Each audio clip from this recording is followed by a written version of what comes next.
confirm that it's on? We're going live in a few seconds. It's preparing it.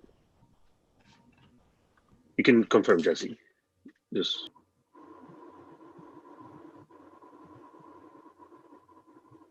a few more seconds.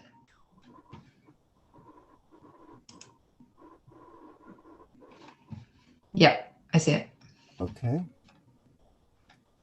Okay, if you go, you'll turn over the host back to me, and I'm going to click on the recording, Pierre. Okay.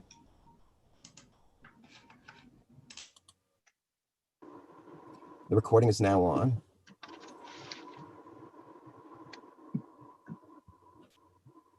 I mean, I'm on it and I see it. Yeah. I see Okay. it. Okay.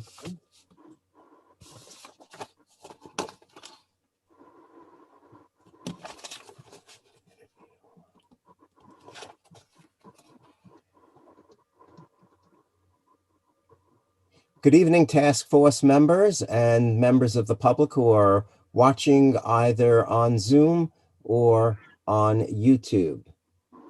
My name is Aaron Maslow, and I am the chair of the Kings County Democratic Task Force on Gender Discrimination and Representation.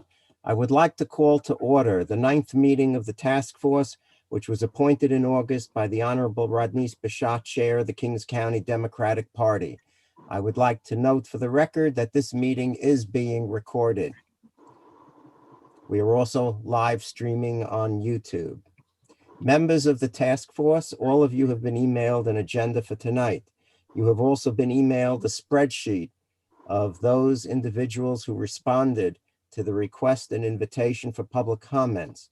It was updated this afternoon to reflect comments received as of late last night up to this morning.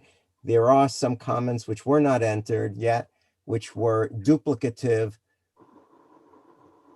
all urging adoption of proposal number 6, the exact same language at a certain point in time. I'll get them into a spreadsheet so that you'll know exactly who offered those comments. Unique comments, which were different from the repetitive ones about proposal 6. I believe I've gotten all of those into the spreadsheet. You were also emailed a comment from one of tonight's presenters, which did not make it into the spreadsheet. It was afterwards, but since it was a unique one, not repetitive, I thought it wise to send it to you in an email.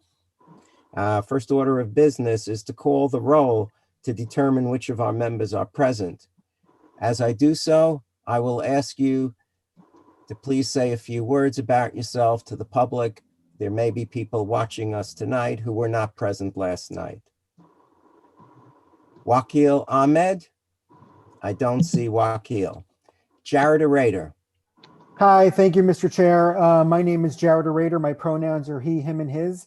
I'm an attorney by day, and by nights and weekends, I'm the president of the Lambda Independent Democrats of Brooklyn, Brooklyn's only LGBTQ political club promoting queer representation throughout the borough, in politics throughout the borough. Thank you. T.S. Candy. Thank you, Chair, and hello, panelists. Hello, viewers. My name is T.S. Candy. I'm the Executive Director of Black Trans Nation, the lead organizer of the Repeal the Walking While Trans Ban, and lead organizer for decriminalization of sex work. Thank you. Thank you. Dharma Diaz. Good evening. My name is Dharma Diaz. I'm the newly elected council person for the 37th Councilmatic District. I identify pronouns being she and her. I represent Cypress Hills, East New York, Bushwick, Bronzeville, Ocean Hill, and Cityline. Thank you all for the time you're giving us this evening. Lisa Fane. Thank you, Aaron. My name is Lisa Fane. I am a lesbian and a longtime LGBTQ activist in Brooklyn, particularly around the area of inclusion, including LGBTQ groups in the St. Patrick's Day Parade in particular. And I'm also on this task force because I want to ensure that everybody can participate in the political process with dignity. And I look forward to having a conversation in which we can we can respect each other and also know that we're not going to agree, but that we respect people's genuinely held beliefs, and to find a way forward on this issue. That's why I'm here. So thank you for joining us. Thank you. Jennifer Fauché. Good evening, everyone. My name is Jennifer Fauché, and I come to you from out of the labor movement. I've spent more than 45 years in the labor movement, and I've worked with so many different groups, and it is so important to have access to our political process. And of course, the grassroots organization of the Democratic Party is the county committee. So tonight, I really look forward to hearing from you and hearing what you can contribute to make our proposal even better, because that's what it's all about. It's about inclusion. Thank you. Edu Ermelin is excused due to being at the hospital with a relative who had to be rushed there. Sammy Oliveras.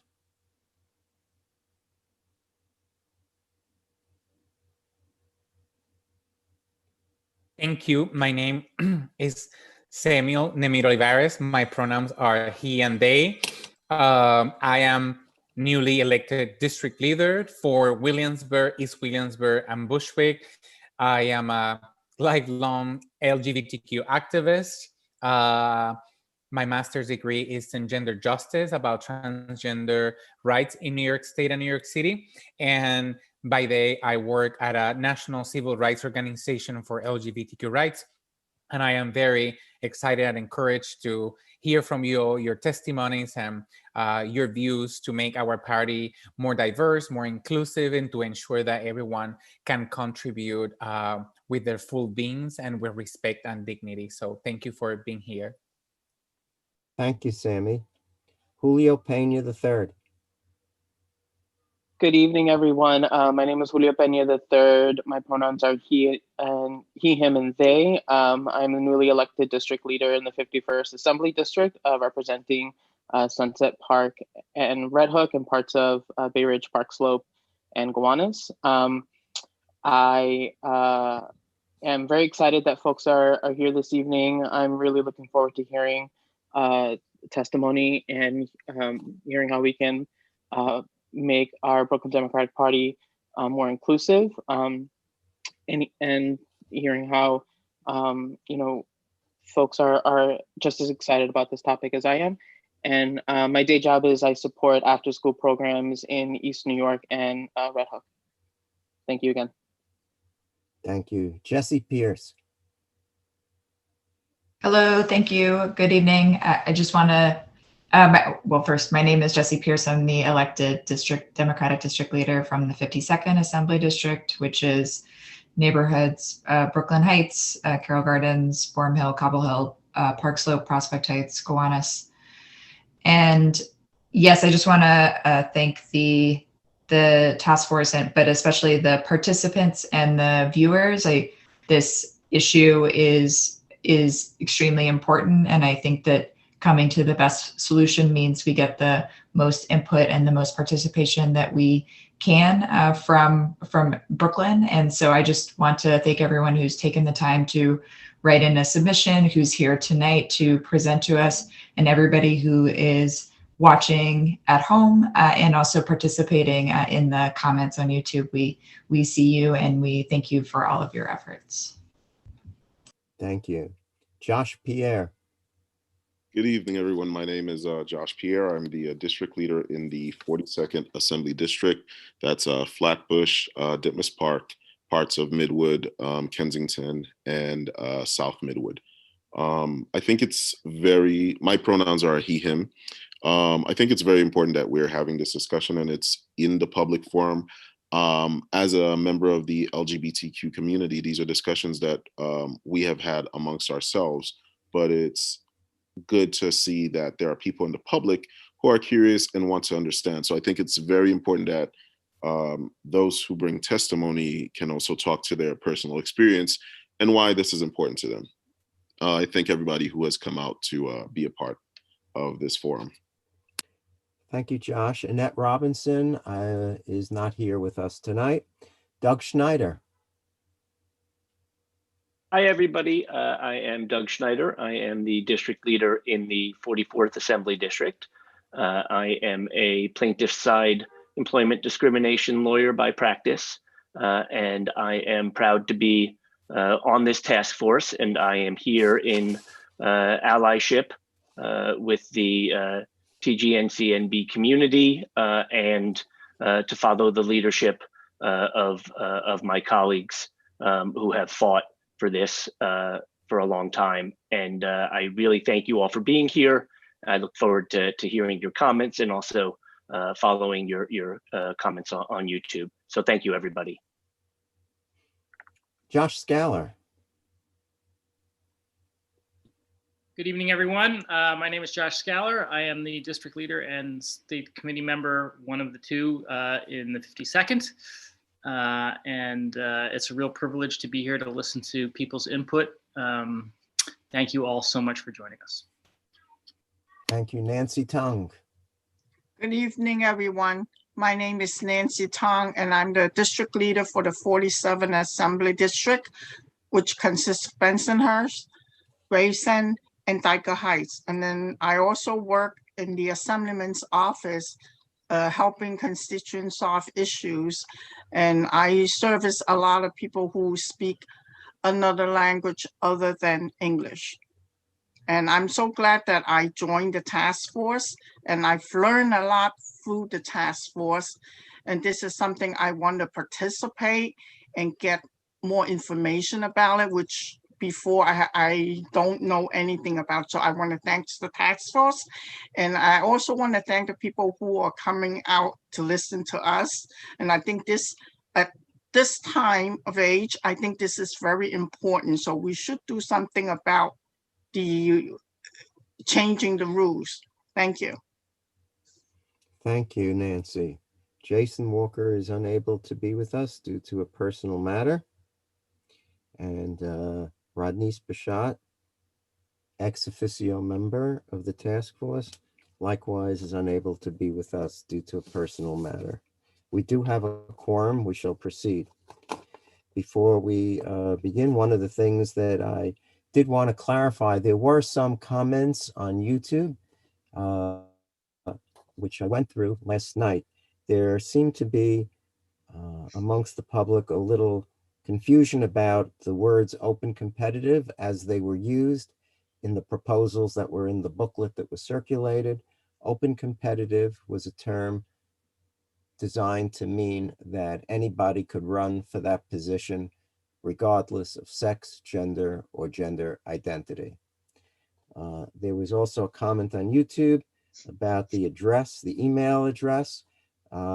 There was some criticism of using an AOL email address for the task force. That was chosen out of convenience. I did want to point out that yesterday, our task force member, Sammy Oliveras, mentioned that there were several public officials who submitted written comments. I think it's appropriate to read them since they're from public officials. Since State Senator Julia Salazar sent us the following comment. All politics are local, and county committee is as local as it gets for us here in Brooklyn. This is exactly why we cannot allow for gender discrimination to continuously occur in organizing and political spaces that are so close to home. In late April, I signed on to a letter supporting the 7 non-binary, gender fluid, genderqueer, and transgender candidates that ran for county committee but were disqualified. And today, I will stand by and support any and all members of the LGBTQ+ community that have been unfairly treated in county committee. I fully support the implementation of Proposal 6, which would eliminate any reference to any gender category, allowing for true equality in our Democratic Party. And I hope that this can be the start of a new and more inclusive beginning for local politics in our borough. Congresswoman Nydia Velazquez submitted the following written comments.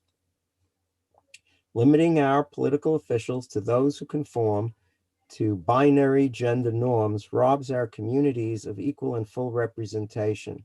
That's why I am proud to support the implementation of Proposal 6, which would end the gender category requirement and give our transgender, genderqueer, gender fluid, and non-binary candidates the opportunities they deserve to serve as active members of the Brooklyn Democratic Party. I will ask our presenters tonight, who will be providing oral testimony. I will advise them that at a prior meeting, the task force voted to limit presentations to 3 minutes. However, it is within the discretion of the task force to provide extended time. And last night we did so for most occasions. I think we will take into consideration the fact of how many people wish to present. I do see that on the Zoom there are 12 attendees. Assuming that all want to speak tonight, we'll take that into account. After you speak, you may be asked some questions by the task force.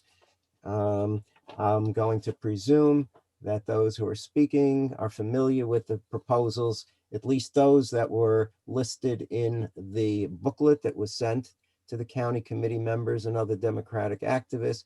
And of course, by no means are you limited to a discussion of just those proposals. If there's something else you wish to discuss, please, by all means, do so. The task force recorded the comments.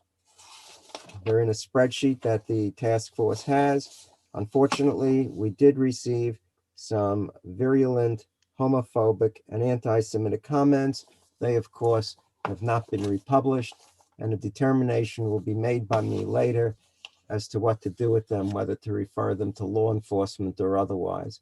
I'm now going to call on our first presenter tonight.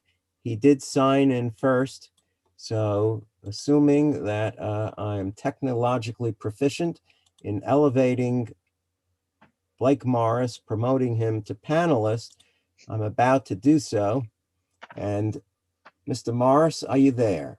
I see you there. You'll have to unmute. Mute and start video. Oh, you found me. Good Hey. evening.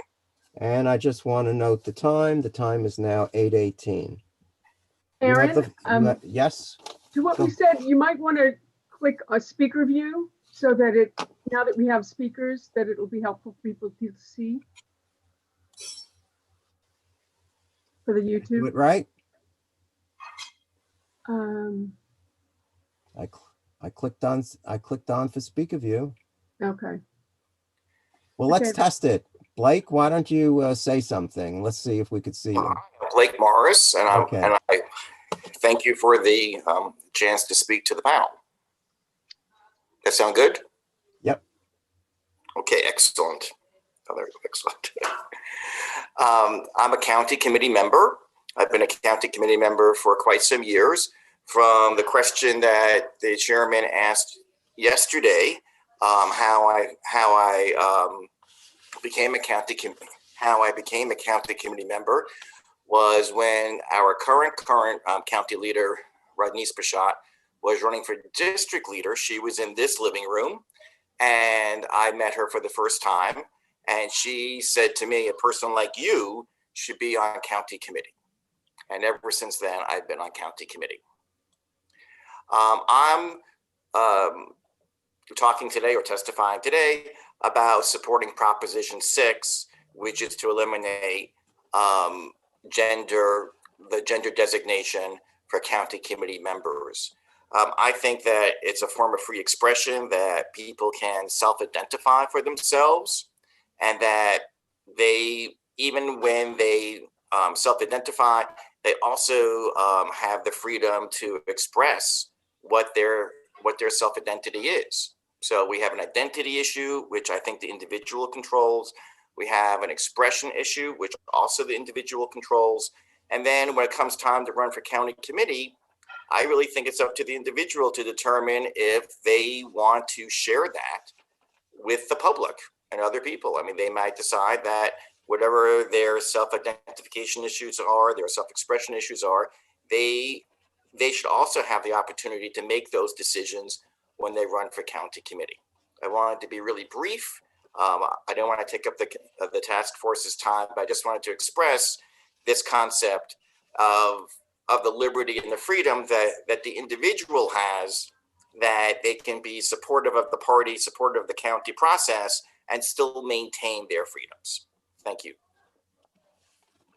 Thank you, Blake. Task force members, is there anyone who has any questions for Mr. Morris?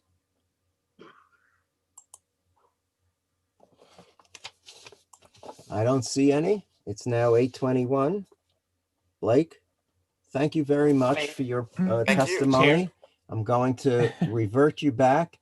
Wait, Aaron, Sammy has a question. Oh, Sammy has a question. Okay. Thank you, Blake, for coming and presenting. That was it's great. You take all the time to write about those issues. I'm just briefly, you can share what's your connection to the issue, what compels you to give this testimony and take time for this important issue. Well, because I've seen, because it's so hard to actually get, it's so hard to get people to get involved in county politics. I mean, politics in general, but in particular county politics.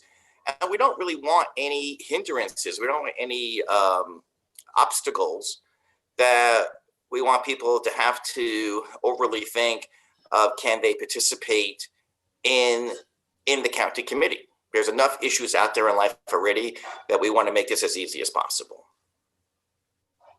Thank you, very helpful. Anyone else? Welcome.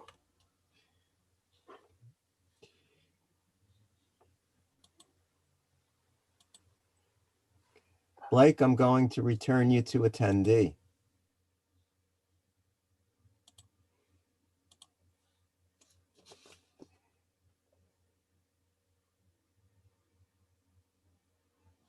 Okay, we have Gina Anderson. Oh, no. Courtney, let's see, did I do it right? I have both Courtney and Gina. Okay, let me just.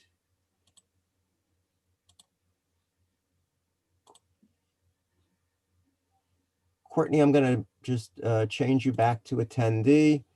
And Gina Anderson, I believe you're on. Yes. Okay. Can you hear me? Yep. Do you want to put on the video function? Honestly, I don't mind. You don't have to. No pressure. Yeah, okay. I won't. If I could, I would, but normally there's a little. Sure. And I don't see it. Okay, anyway, it's 8:23. Go ahead. Okay. Thank you to the Gender Task Force and the previous commenters. I have learned quite a bit from following last night. There's a lot more for me to learn, and I want to do it. I'm a newly elected member of County Committee in AD 42. I'm a retired intellectual property attorney and a longtime staunch feminist who came up in the law profession in the 1970s and 80s. I know firsthand that while other women have worked hard to advance in work and at home, we are still far from achieving equity in politics, government, and in all walks of life.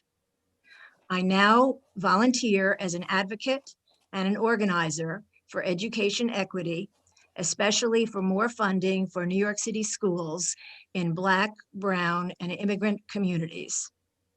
I also advocate for mental health and for medical aid in dying. You can't see me, I'm 72 years young. My volunteer work is centered around vulnerable and underrepresented communities. Through my adult daughter, I have come to know her close friend who is gender fluid. They are a lovely, strong person who faces challenges like those already described by other commenters. With all these considerations in mind, I urge the task force to recommend and the county committee to adopt Proposal 6 because it is the best for voters, candidates, and the Kings County Democratic Party. Unlike other proposals reported by the task force, Proposal 6 is the simplest for voters to understand and for the party to administer. It allows for grassroots voting by election district, which is preferable to appointment at large by assembly district leaders, the approach that has been adopted for the current term. It is the least likely to cause problems because it doesn't include set-asides or preferences that tend to cause contention. It is the most protective of candidates' personal privacy because it doesn't require them to identify by sex or gender identity in order to participate. Finally, it focuses on the most important component of participatory democracy. It gives access to all motivated individuals who are jurisdictionally qualified. Before acting on this issue, I request that the Kings County Democratic Party promptly publish the results of this public comment process, both in summary and detailed form on its public-facing website, because I believe that transparency is essential to trust.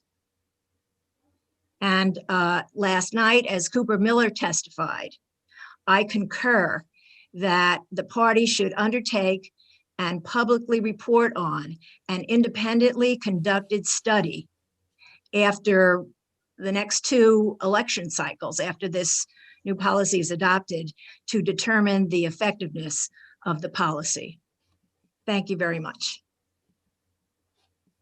Thank you, Ms. Anderson. If you don't mind, I was just out of curiosity, I've been asking people how they found out about county committee. Would you be willing to share with us that information? Sure.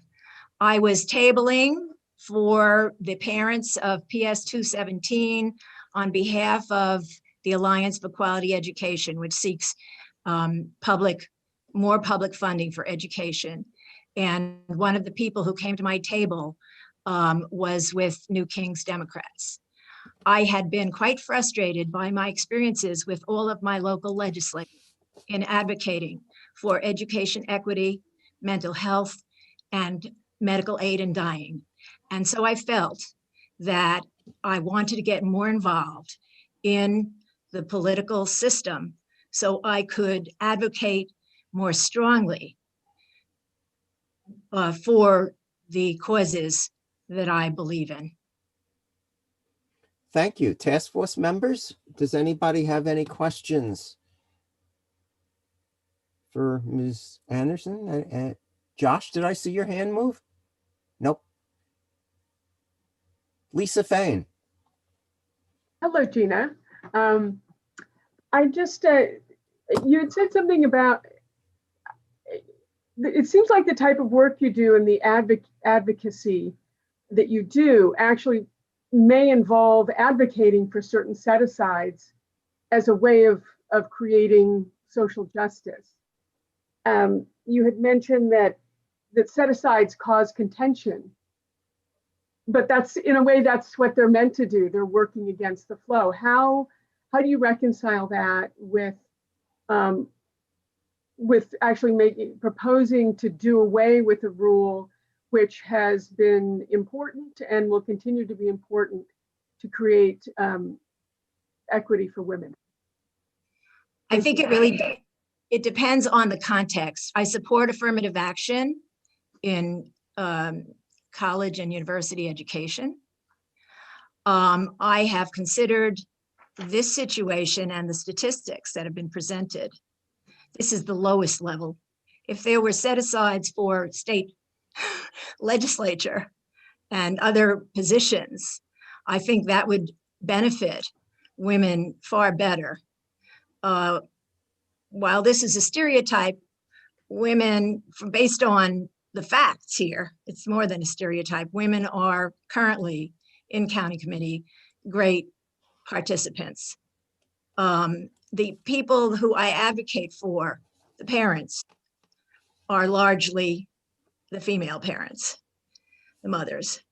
And I believe that making it equitable for gender nonconforming and gender non-binary people would not hurt the cause of women. Thank you, Gina. And thank you for being here tonight. Welcome. Any other questions? Seeing none, I will thank you, Ms. Anderson, for testifying tonight.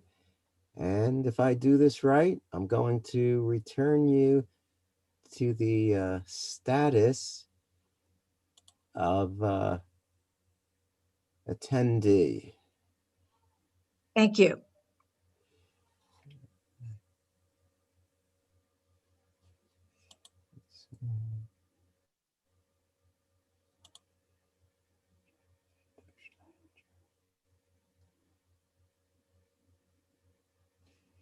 Okay, I don't see Ms. Anderson on the list to be returned, so I'm just going to move on to our next speaker.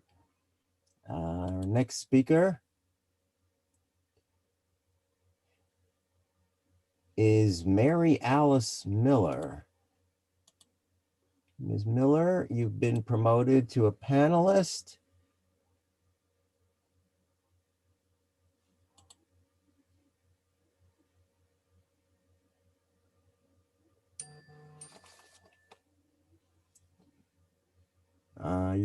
There's Ms. Miller. Okay. Okay, Ms. Miller, do you want to begin your testimony? Can you hear me now? Yes. Hi, everybody. My name is Mary Alice Miller. I am a born and raised Brooklynite. I spent 10 years as a reporter. Broader than that, all my life, I have done community service. I saw my mother do it. Among the things, I'm a prime voter. Among the things I've done is I worked actually in the Brooklyn Board of Elections during the summer of 2001, right before 9/11. And I've been a subscribing witness and a lot of other background things in political life. And then when I became a reporter, I was able to take that background knowledge and expand upon it to write about different things, in particular, local, state, and national, and sometimes international politics. The prime thing I want to say is that I am a strong and fierce advocate for Black women and girls, natal Black women and girls. Because I am one, I've lived through a lot of things, I've seen a lot of things, I've written a lot of things. I would like to respectfully expand this conversation, and I'm glad you all are having it. First of all, I would like to say that this challenge is not just local. In the UK, just their last national election was a fiasco because the Labour Party in the UK, which is a loose equivalent of the Democratic Party, representing the working class and varieties of groups, actually expelled two organizations from the Labour Party, the Women's Place UK and the LGB Alliance, because those two groups in particular were very vocal, advocating on behalf of women and girls regarding sports, the bathroom issue, politics, shelters, locker rooms, and those kind of issues. The Labour Party actually expelled those two groups and told the public that if anyone, women in particular, did not agree that trans women are women, then they were not welcome in the party. As a result, The women were turned off. A lot of women were turned off. I'm in communications with them across the pond. And even though there were other reasons why the Labour Party lost badly, the worst loss they had in almost 100 years, and it was blamed on Brexit and certain anti-Semitism from Corbyn and just different stuff. Part of it was that women were told that they were not welcome in the Labour Party. Okay, bringing that here, this situation is very serious. We've seen in New York City alone that earlier this year, earlier this year, 2 trans women won what was women's seats, designated as women's seats for the Democratic female leadership position. And some of us believe that those seats were historically set aside for women, natal women, and should continue to be set aside for natal women. For several millennia, women, because we are women, were kept out of all aspects of public life, whether it was politics, education, the workforce, you name it, simply because we are women. And it is only within the last century, specifically the last half of the last century, aside from getting the right to vote nationally, that women have made strides in all walks of public life. It has been a long, hard fight. We to fight. We still don't have equity. Even though even in this latest congressional election, women have increased seats, both Democrat and Republican women, there's still not equity with female representation in Congress. In New York City, yes, we have a lot of women who are participating on the grassroots level, up from the county committee level on up. And women feel confident that we are able to participate because we cannot be discriminated against or erased or displaced or set aside or not allowed to participate simply because we are women. A male and female district leader roles, and I'm going to expand that to county committee, almost as some people think it's the same thing, but we know it's not. When there's equal opportunity for representation for women, then women feel confident to participate. When women's biological reality is displaced by people who have a feeling that they are a woman, that is not, a lot of women don't like it. I'm going to tell you the truth. I know right here in the United States and in New York City, there were a lot of progressive women who call themselves gender critical, who actually voted for Trump on the sole issue of trans, because they believe that biological women are being erased. They're being displaced in sports. Like I said, the bathrooms, women do not want to share bathrooms or public showers with people who are not biological women. Ms. Miller, I'm just going to call your attention that your time limit has elapsed. I'll allow you 30 seconds to conclude. I'm basically That's said okay. what I wanted to say. Right. I strongly, strongly, strongly believe that women's seats should not be erased, eliminated, displaced, removed, or anything like that. If that happens, when you do what was suggested earlier, which is to have the study, you're going to find that it's going to be trans women or trans identified men who are displacing women, and the women will be bullied. They'll be called TERF. They'll be called. Hi, I'm sorry. I think this needs to cease. I just wanted to speak for the people who think like me. I understand what you all. I agree with Proposition 1 or 9. I do believe that women should be able to have a set aside slots for participation. Ms. Miller, thank you. I think we understand your position. I would assume you're against Proposal 6 and you would like a designated female position. Exactly. Okay, thank you. Members of the task force, any questions for Ms. Miller? Yes, T.S. Candy, transgender Candy. woman. Yep, go ahead. Go ahead. Yes, thank you, Mary, so much for your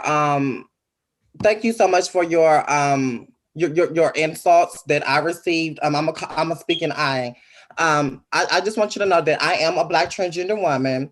I first want you to know that I'm a speaking I, and on the behalf of Black transgender women, we do not replace women, and we do not want the women's seats. That's why it's important for us to bring our own seat to the table so that we can have our own seat, because with us not at the table and strictly women, you all can't write our laws. And I'm so sorry that you don't want to be in a restroom with a transgender woman because of your biased feelings. But I'm gonna tell you something. I'm going to always be in a restroom, in the women's restroom. I would never go to a men's restroom and get raped or get abused or get assaulted because of my identity. And I apologize that we are here and we are human and we are not going nowhere. And I apologize that we are going to be at these tables and we're going to be making decisions on the behalf of our community, on the behalf of and on the behalf of our organizations. And I just want you to know that we are not here to erase biological women. You all have your seats. You all have brought us transgender women on this earth. So I want you to know that we love you all for who you all are, and we respect you all for who you all are. And one thing we ask for the same in return. The trauma that you just gave, all this hate and this hate for the transgender community or whatever like this, and all this abusive and toxic language, is very, very painful. And I'm so sorry that you, due to your biased feelings and due to scarcity and due to the I don't know, that you have to deliver hate to the transgender community, or somebody that you don't even know or have any education about, because you have so much hate and willing to vote against because of the hate. So I think I ask for you to do is have a soul and remember the Black transgender community loves you. I yield back. Thank you, Okay, TS. is that a question? No, that was a statement. Are there Aaron, any? I think I would move to move on, and I just want to. Yeah, I don't see any other questions. Okay. Okay. Well, I just want to say I did not disrespect anybody. I did not call anybody any names. Please mute her. Please mute her, Aaron. And I have a right to speak for my truth and people who, think like I think. So I would like to thank you all for this opportunity. Wait, Aaron, I do have a question for Ms. Miller. Anybody to speak for me. Ms. Miller, Josh, we really must continue. We do have a lot of other attendees, and do you want to ask the question, or shall we? In fairness to the other attendees, I really do think we need to move on. We have a very limited amount. Is that the sense? Just raise your head if that's the sense of the body. Okay. Thank you, Ms. Miller. Yes, I think we should move on. Yes. I would also just like to state. It's fine to move on. Yeah. And not that I necessarily agree with what she's saying, but just because we don't agree with what the person's saying does not mean we shove them along. I don't remember that being part of the process that we agreed to. Just to be very clear, Ms. Miller is coming from a community where many people feel the way she does. If we're not Exactly. gonna allow me to finish. Sorry. So, Ms. if Miller, we I'm just going to their mute full you because in order for people are watching, we cannot have two people at the same time. So I'm going to mute your microphone and let our task force member, Mr. Pierre, continue. Yeah, so it's not that I agree with what Ms. Miller is saying, it's that we have to hear everything she's saying. Understand that for every Miss Miller, there's 1,000 other Miss Millers. So if we like shove her along, don't ask her substantive questions, see where her perspective is coming from, how do we then address the 1,000 other Miss Millers who have a view that we don't necessarily agree with, but is definitely, absolutely ingrained within Brooklyn, especially Central Brooklyn? I don't really get why we're kind of like pushing her along when we've given other people an opportunity to speak. There's always two sides to every issue. I thank her for coming. I don't necessarily agree with her, but I don't really like what just happened there. Let the record reflect that Ms. Miller was provided with ample time in excess of the 3-minute limit and in excess of the amount of time that other people gave their testimony. Is there anyone on the task force who would like to comment before we proceed to the next witness? Jessie Pierce has her hand up. Yes, thank you. I just want to voice very strong support for T.S. Candy and trans women in particular, and acknowledge the trauma that T.S. Candy called out in those comments, and which is why I personally was eager to move on from the testimony, especially after it had already been expressed. And so I just want to say unequivocally that trans women are women, and that I very much support T.S. Candy and the community of trans women and trans men. Thank you. Okay. Thank you. I just want to say something. Okay. It's not that I'm all right, but this. please, Josh. No, hold on. Let me finish what I have to say. I'm just going to say, not that I'm not cutting you off. I just want to announce Dharma for the Diaz record had that her hand I raised. understand. For the record, I just want to announce it's 8:48. Go ahead, Josh Pierre. It's not that that I'm debating this. First of all, I do support T.S. Candy as a woman and how she identifies. But you have to, she is expressing a viewpoint that we, especially in Black communities, have to contend with all the time. We can't just, there's no hiding those viewpoints under the rug. So I think we had an opportunity to ask substantive questions and we just failed to do so. That's what I'm saying. Thank you, Josh. Anybody else before we move on to the next speaker? I just had a quick comment, if I may. Yes, Dharma Diaz. I think this is healthy dialogue. Josh, thank you for being honest and truthful and trying to be that person in the room that does bring out the many conversations or light or encourage for individuals, both as Candy, and also Miss Alice, that are experiencing. It's real tax for us. To me, if it takes 2 more minutes to be able to hear both sides, I think it's healthy. We've been on this conversation, or I myself as a member, since August. I've learned a lot. And I also tonight learned just a little bit more in hearing how UK is the conversation we're having today in Brooklyn is happening throughout the world. So I just want to say thank you for all 3 of you that went back and forth with it, but it's our healthy process. And if we can agree to be respectful, I think we've accomplished part of our mission and our process as a task force. But that, thank you all 3 that have spoken and gone back and forth. And I definitely, have a heartfelt, for the transgender community as well.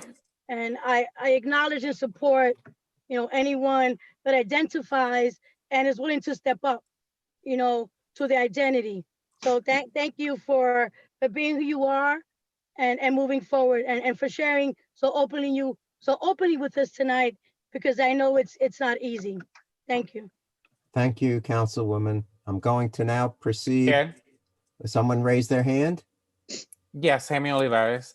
I just want to quickly, first, for the record, that we're not silencing Ms. Miller. Ms. Miller had time enough and to respond to having a healthy debate is not healthy. So we're not silencing Ms. Miller because Ms. Miller had her time. And Jesse proposed to move on because there was no question. But Jesse Pierce, which I second, was to make sure that there was protect and make sure that this is a safe environment where there's transphobic language and language that is abusive and violent against transgender women, which are women. And one of our members felt that she was going through trauma and emotionally triggered by the comments. So the comment was to keep moving, not to silence Ms. Miller, but to protect this space as a safe environment because bullying and transphobia and discrimination do have no space here. So I think we gave the panelists a time to speak. We respectfully heard them. And then Jesse Pierce made a comment to keep this as a safe space for LGBTQ members who are vulnerable members of our community. So thank you. We can proceed. Okay, so I get what you're saying, and having heard you explain it that way, I hear what you're saying. NTS, I'm sorry if you felt like you were put in a position where you were being bullied. Thank you, panelists, task force members. Our next speaker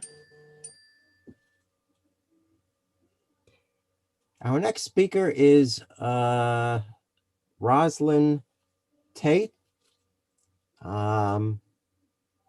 I do know Ms. Tate, and let me make sure you're on. Ms. Tate, you have to unmute yourself. And why don't you introduce yourself and present your testimony? Hi, I am Roslyn Tate. Glad to be here tonight. I am a county committee member in the 57th, 43rd electoral district, Fort Greene, Brooklyn. I come to you this evening first and foremost as my father's daughter. My father is Penfield Wallace Tate II, the first Black mayor of the state of Colorado and the city of Boulder. Him, along with his city council, passed what was probably the first municipal law protecting the rights of the lesbian and gay community in 1974. This courageous and virtuous act came at a great sacrifice to my family by means of threats to our safety and our well-being, and the subsequent demise of my father's political career. He was branded as the African Queen and put through an election recall. The end of his career came as he lost his mayorship, and this revolutionary kind of flow that moved through this small college town was squelched. And it was quite a lot to process as a first grader. Now, as a grown woman and an artist, I am part of the leadership core of Wow Cafe Theater, the oldest women's and trans theater collective in the country and perhaps the world.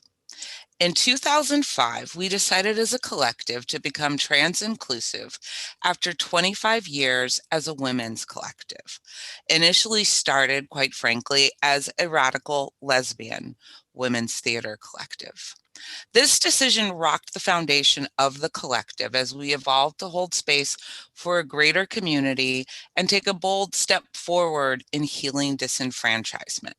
I will go on for my written statement a little bit here and say we did lose a lot of wonderful women artist members who did not agree with this change, but we felt it was in the best interest of the overall mission to become inclusive in this way and to support people experiencing disenfranchisement and give them the space for artistic expression.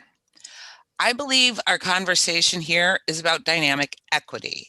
I am of the mind that the solution should be assessed through this process, needs to stay open at the top, as it were, and available for continual evolution.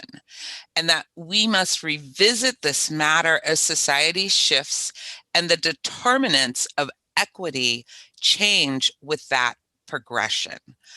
I do not think that the decision we make today in 2020 can not be revisited every couple of years. This is it's a new dynamic in our community, in our society, and we have to stay open on the dialogue with it.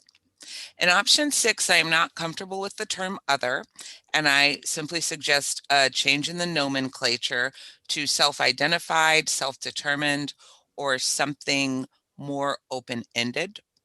I also think it is equally essential that as the rule change is enacted, that women do not lose ground in the equity that we have achieved and still strive towards greater equilibrium in society.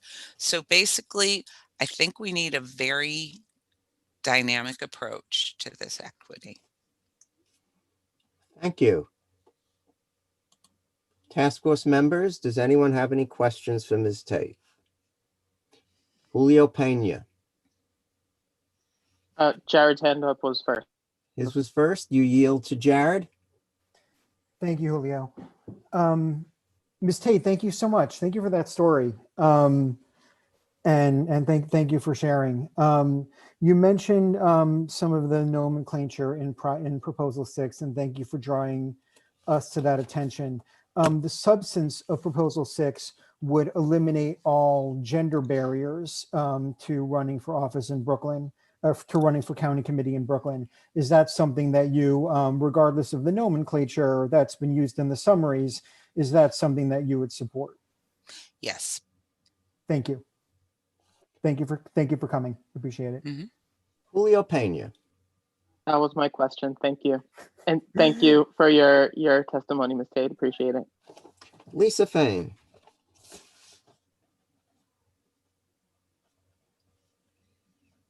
Lisa? I didn't raise my hand. I thought you did. Okay. Anybody else? Seeing no other questions for Ms. Tate, thank you very much for coming forward to testify tonight. I'm going to return you to the status of attendee.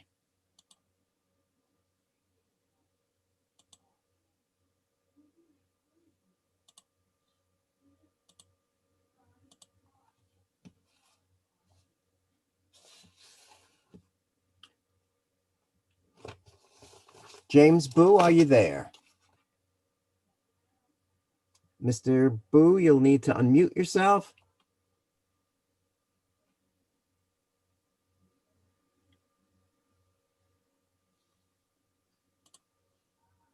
Okay, Mr. Boo, you have the floor. Just please be mindful of the 3-minute limit unless you have to go over, and we'll see how it goes. Go ahead, Mr. Boo. I don't think we can hear you, Mr. Boo.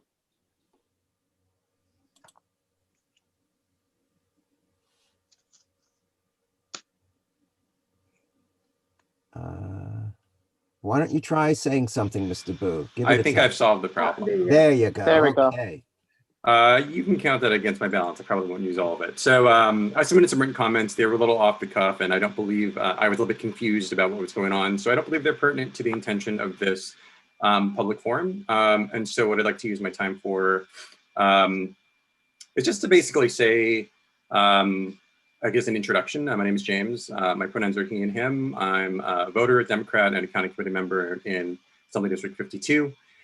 If it's not perceptible through what you're seeing of me and hear me now, I'm a cisgendered dude. I'm not a community organizer, have never held elected office, don't have a deep history with these issues or this, or with public service. And my kind of past history and fairly modest engagement with community organizing has been more about the rights of food workers and not gender discrimination. So out of respect for the task force and the people who do bring those experiences to the table, I'll try to be as brief as possible. And I'm simply speaking as a Democrat who, along with a lot of other folks, I believe are here to listen and learn along in the process, as well as just share a little bit of my thoughts. My understanding is this task force is about making an effort to make the party more inclusive, right? If I were asked to choose, which I am not, I think Proposal 6 best balances the intentions and the trade-offs that are under consideration. And I would add that it's particularly easy to understand without having the advantages of political expertise to navigate all the implications of what I felt were more complicated proposals.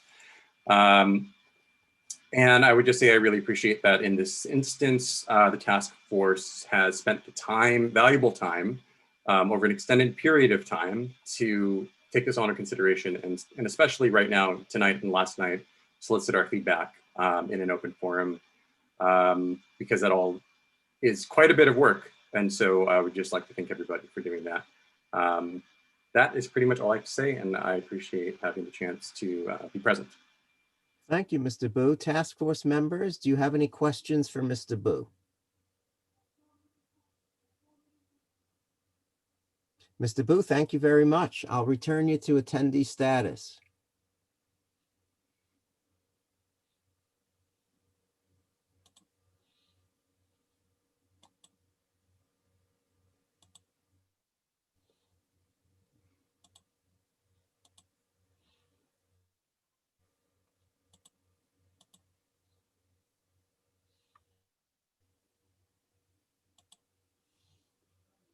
Our next witness is Remy Green. Good evening.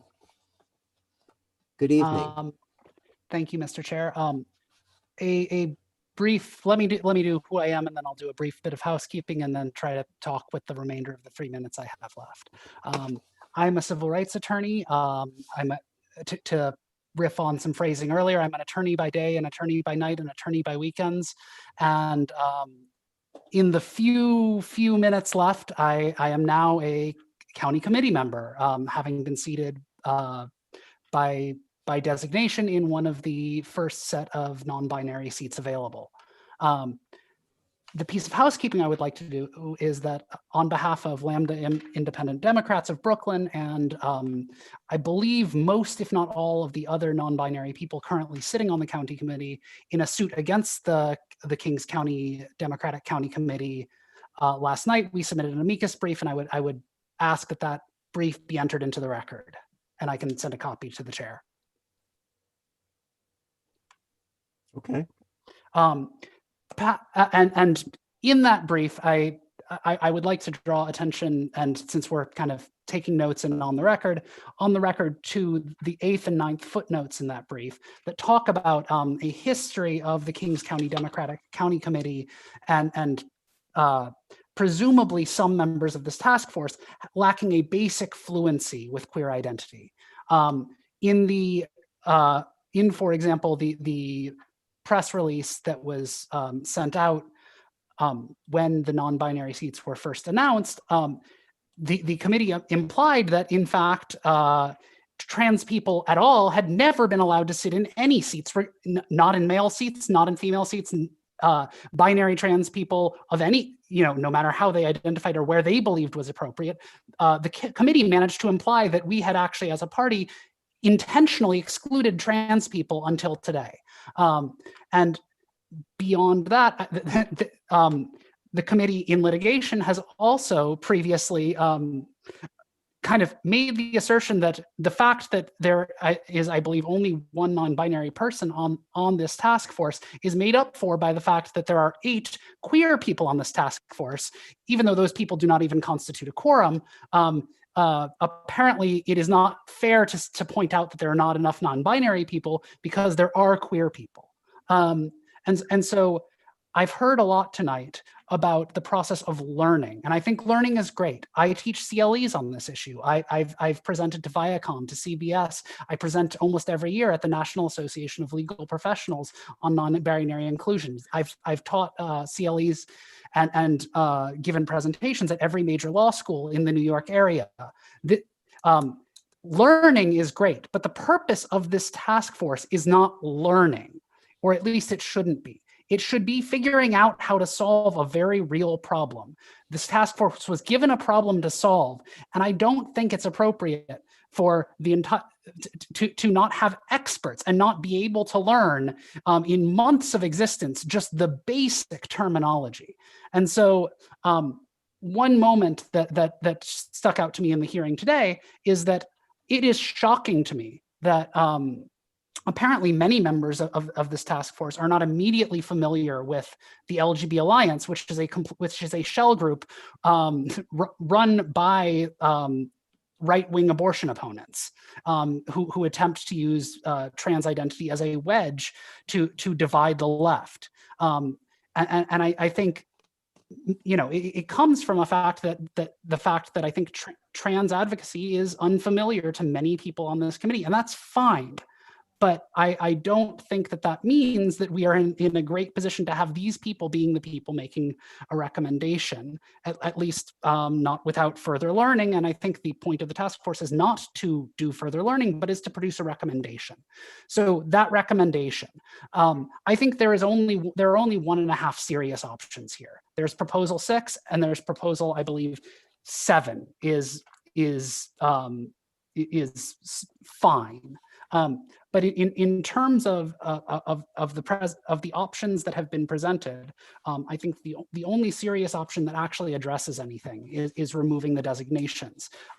I would obviously join Gina Anderson's request that the committee publish its data at the end of this and publish its comments at the end of this, because I think, and I'm going to forget the name of the person who said this, but I will second the idea of this being a dynamic process. But of the proposals that exist, there is only one that strikes me as serious.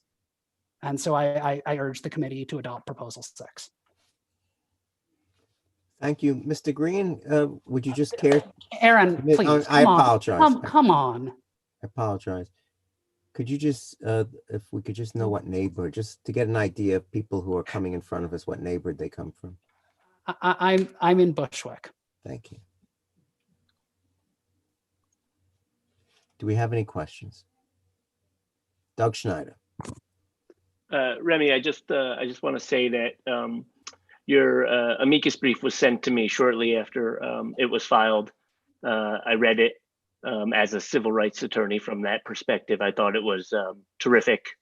I thought it was correct. And I just want to thank you for your leadership, your advocacy, both as an activist and as an attorney. So that's all I wanted to say. Thank you. Thank you. Do we have any other questions? Jared Rader.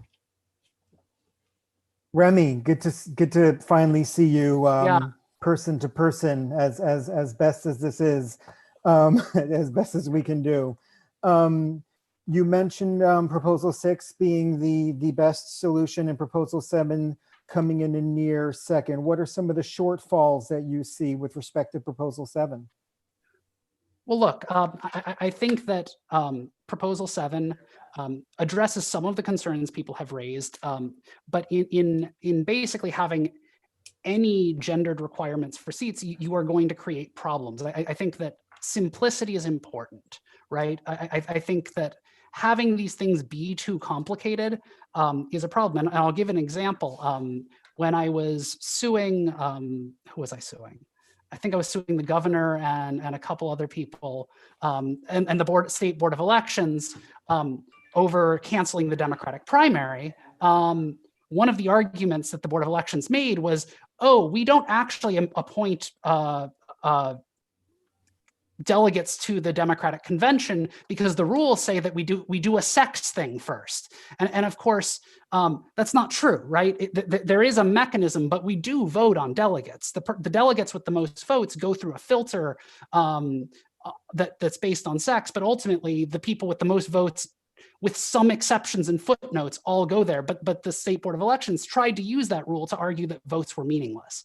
And so I think there actually is a lot of value in simplicity, both to communicate to voters, to communicate to the community, but also to prevent the kind of shenanigans that New York election officials and frankly, New York party officials are known for. Thank you. Josh Scalar. Remy, so nice to meet you, and thank you so much for joining us.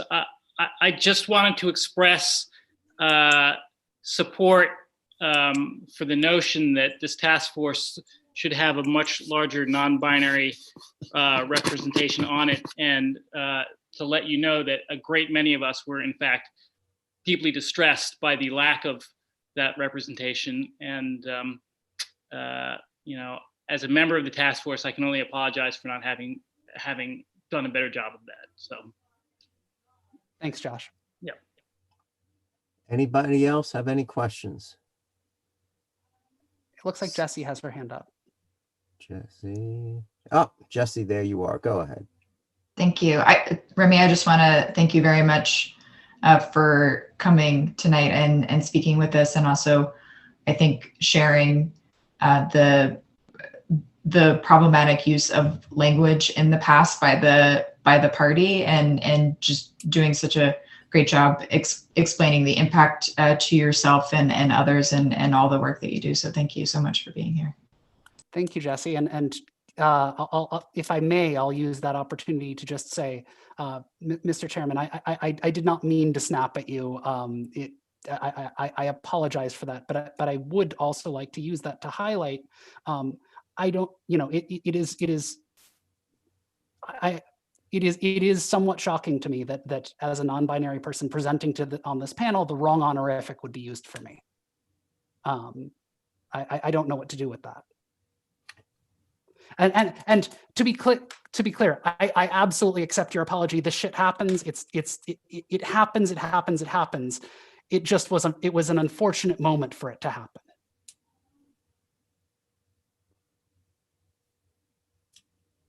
Thank you, Remy. Do we have any other questions?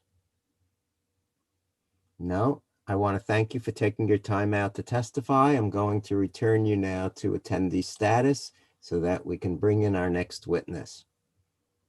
Yeah, I have no question, but I want to second what Remy said and encourage everyone here to listen at the beginning of the panelists, their names and their pronouns, to ensure that we can respect people's pronouns, preferred pronouns, and their names, so we can have a very respectful conversation. And this should not happen again, and this should not be tolerated. So thank you, Remy, for pointing that out.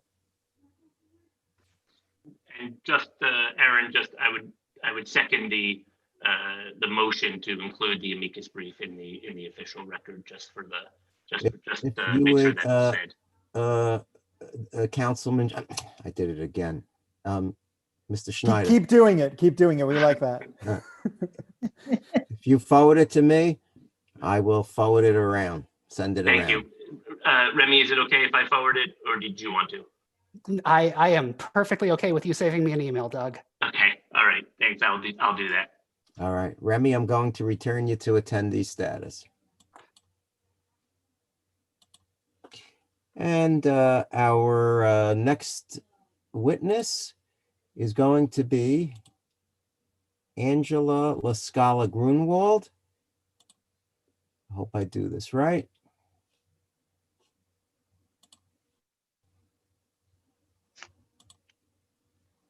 And is Angela there? Hey there. Hi, good evening. Good evening. Can you hear me all right? Yes, perfectly. You have the floor. Wonderful. Thank you all so much. What a powerful and interesting conversation we've had so far. And I appreciate those that spoke up to protect the space and the harm that was brought when people spoke negatively about trans people in general, but trans women in particular. I really hope we can continue to have a respectful conversation moving forward. My name's Angela La Scala Grunewald. I use any pronouns. That means you can refer to me as she, he, or they. Tonight, I'm going to be speaking on behalf of a group of 6 people. So Aaron, if it's okay with you, I'd love to take up a little bit more time and space since I'm representing the plaintiffs who brought a lawsuit against Kings County Democratic Committee back in the spring. Without objection, the witness's time will be extended. You may proceed. Excellent, thank you. So I'm going to read a statement that we created as a group, and I hope I'll try to move through it quickly, and I hope that leaves us with some time for Q&A. So as I said, my name is Angela. I'm a doctoral student at CUNY. I teach sociology at Hunter College, and I live and organize and work in Brooklyn. I've served on county committee since September of 2018, and tonight I'm honored to represent a group of 6 people. This spring, we sued the Kings County Democratic Committee because the Board of Elections denied us access to the June 23rd Democratic primary ballot. On our petitions, we did not specify if we were male or female, a current requirement to serve as a county committee representative. As a group, we identify across a broad range of genders. This is often referred by the acronym that comes up a lot in these conversations, transgender, gender nonconforming, and non-binary, or TGNC-NB. This means that we do not fit neatly into categories of man or woman, male or female, masculine or feminine, but rather we use many different terms to describe our gender. When we talk, each of us identifies differently, and those have changed and morphed over this very past summer. As of now, we include people who are non-binary, we include people who are gender fluid, gender queer, trans, transmasculine, and transgender. Over the last few months, the Democratic Party has not reached out to a single one of us to discuss the details of our case, how to improve gender equity in our borough, or how to work to repair the historical harms of exclusionary policies in the party. Instead, you all created this task force to discuss gender representation and discrimination. From the start, this body lacked transparency, and I think as Remy put quite eloquently, from the start, it ironically lacked gender representation. Most recently, the task force served as a vehicle to allow party leadership to wrest power from county committee members.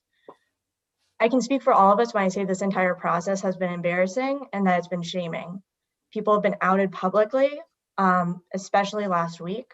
Histories have been ignored. And for me, this comes as no surprise. I think that when you look at the Democratic Party at every level of its governance, from here in Brooklyn to New York State to Washington, D.C., and at every moment in our nation's history within this party, it has failed to center gender justice in its practices and its policies. But we truly expect better from our local party moving forward. And for that reason, we're very grateful for the opportunity to speak today. And our demands have been really simple from the beginning and really direct. There should be no gender designations necessary to join and to participate in the Brooklyn Democratic Party. And so this aligns best with Proposal 6. Many others have shared why this proposal allows for the greatest amount of inclusivity and, importantly, safety for all people in the borough. And I'd like to add all 6 voices to that chorus and share why it's of the utmost importance that we remove gendered language and gender-based requirements from petitions. But also I want to be very clear that we also remove these requirements from the formation of your executive leadership and from every aspect of the party's bylaws. So a few arguments in favor of proposal number 6, and the first one is most obvious. Representation matters. When I see a dearth of TGNC-NB representation in political office, it makes it hard for me to imagine where I fit into our political system. Gendered petitions inherently exclude people who do not identify as male or female, and it shows the inability of our party to grasp a basic understanding of sex, which we know operates across the spectrum, and gender, which we also know operates across the spectrum. From an intersectional lens, this barrier to entry is only heightened if you are a Black, Indigenous person of color, if you are disabled or differently abled, if you are queer, if you're poor or working class, or if you're from any other group that's excluded from leading full and whole lives in our society. Second, we believe your ability to name a gender on a petition has very little bearing on your ability to serve our community or your community. Such attempts at gender parity, I find very performative. I find them very symbolic. The scientific evidence does not back it up, and it does not make for good governance. And third, and I think one that's incredibly important and personal to me, is that gender is deeply fluid. It fluctuates constantly. It is relational. It is contextual. I feel immediately boxed in and uncomfortable with a gender marker, and many of us brought up over the summer that it makes us feel unsafe. We should be the only people naming our gender. We should be the only people naming our pronouns, and we should be the only ones declaring how that changes from time to time based on our personal understandings of ourselves. Furthermore, I think reserving these separate and non-binary seats creates quotas that exclude, they don't include. A false third gender category, such as non-binary members, lumps all our experiences under one umbrella. And I think if you just think about our 6 identities, you can see how that doesn't align with the categories that are being played with and moved around in the proposals that you have put forward. It also means that our understanding or your understanding of gender might shift once you're in office. And by publicly labeling and outing people, you take away from this opportunity for genders to have different meanings in different spaces and different places. Finally, if you petition, it makes public your home address alongside your gender identity. In Brooklyn, our community is no stranger to gender-based violence. It's a constant presence, it's a constant danger, and is only magnified for those with less gender, less racial, and less class privilege in our group. As someone who has trained hundreds and hundreds of people to petition and run for county committee in Brooklyn, I promise you I can provide stories about how this plays out in practice, and I'm happy to speak to that during our Q&A. And finally, throughout the summer and throughout yesterday's testimony and today's testimony, we have heard people speak to the unintended consequences of removing gender quotas. Will gender inclusion threaten the representation of women? I think this question needs to be considered. I think it's incredibly important, but I think as T.S. Candy said quite eloquently, is that these notions pit those most marginalized, including women, including LGBTQ+ people, Black, Indigenous people of color, and poor and working class people against each other in harmful ways. The 6 of us reject these fears of scarcity and believe there's enough for all of us. I want to be clear, there's enough for all of us. True representation requires structural changes. Let's provide childcare, transportation, language access at county committee meetings. Barring certain genders from accessing political positions shortchanges everyone and neglects these bigger visions. And then, of course, I think we all have an elephant in the room here. At least all of us white people have an elephant in the room, which is that the 6 of us represent only a small part of a larger community and a broader struggle. The majority of the plaintiffs, the 6 plaintiffs, lean more masculine in our identities. Only one of us is a person of color, and that person left our plaintiff organizing group over the summer because they needed to prioritize their well-being. The whiteness, the patriarchy, the masculinity in our group is a major problem. And I think if anything, it demonstrates very clearly how participation in the political process and legal action are enormous privileges. The ability to sue you, the ability to sue the Democratic Party is an enormous privilege. Our fellow plaintiff, before they left, drafted these words, so I'm going to read them out loud to you. They wrote, much better than I ever could. It is my fear that if a group of privileged folks, such as ourselves, are denied these rights, how many of the Black, Latinx, Indigenous, TGNC, NB people of Brooklyn will continue to be purposely excluded from participating in a government that affects all of our lives.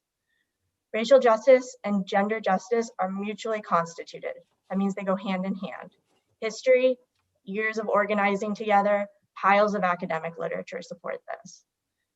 And last but not least, just some closing remarks. Again, it took 8 months for any of the disenfranchised candidates to participate or address county committee. This is a failure. We hope today at least we are heard and that our demands are crystal clear. Adopt proposal number 6, remove the gender requirements from county committee, and let's use this task force not just for the purposes, as Ready said, of learning, but an opportunity to connect and to actually do the work with Brooklyn communities to develop more radical, gender affirming and gender inclusive practices in the local Democratic Party. I'm so thankful for my time today. Thank you for letting me read off a statement that was created by a few of us in the last 72 hours. And I appreciate you all taking the time to hear us out. I'm happy to take any questions or clarify anything in the statement. I see 1 minute. I'm just going to write this down. Just can you hold up your hand so I can call, make note? Okay. Okay, we'll start off with Lisa Fane. Hello, thank you, Angela. That was great to hear. And I'm glad you mentioned about childcare and other things that we can do as a positive to really encourage and make it able for everybody able to run.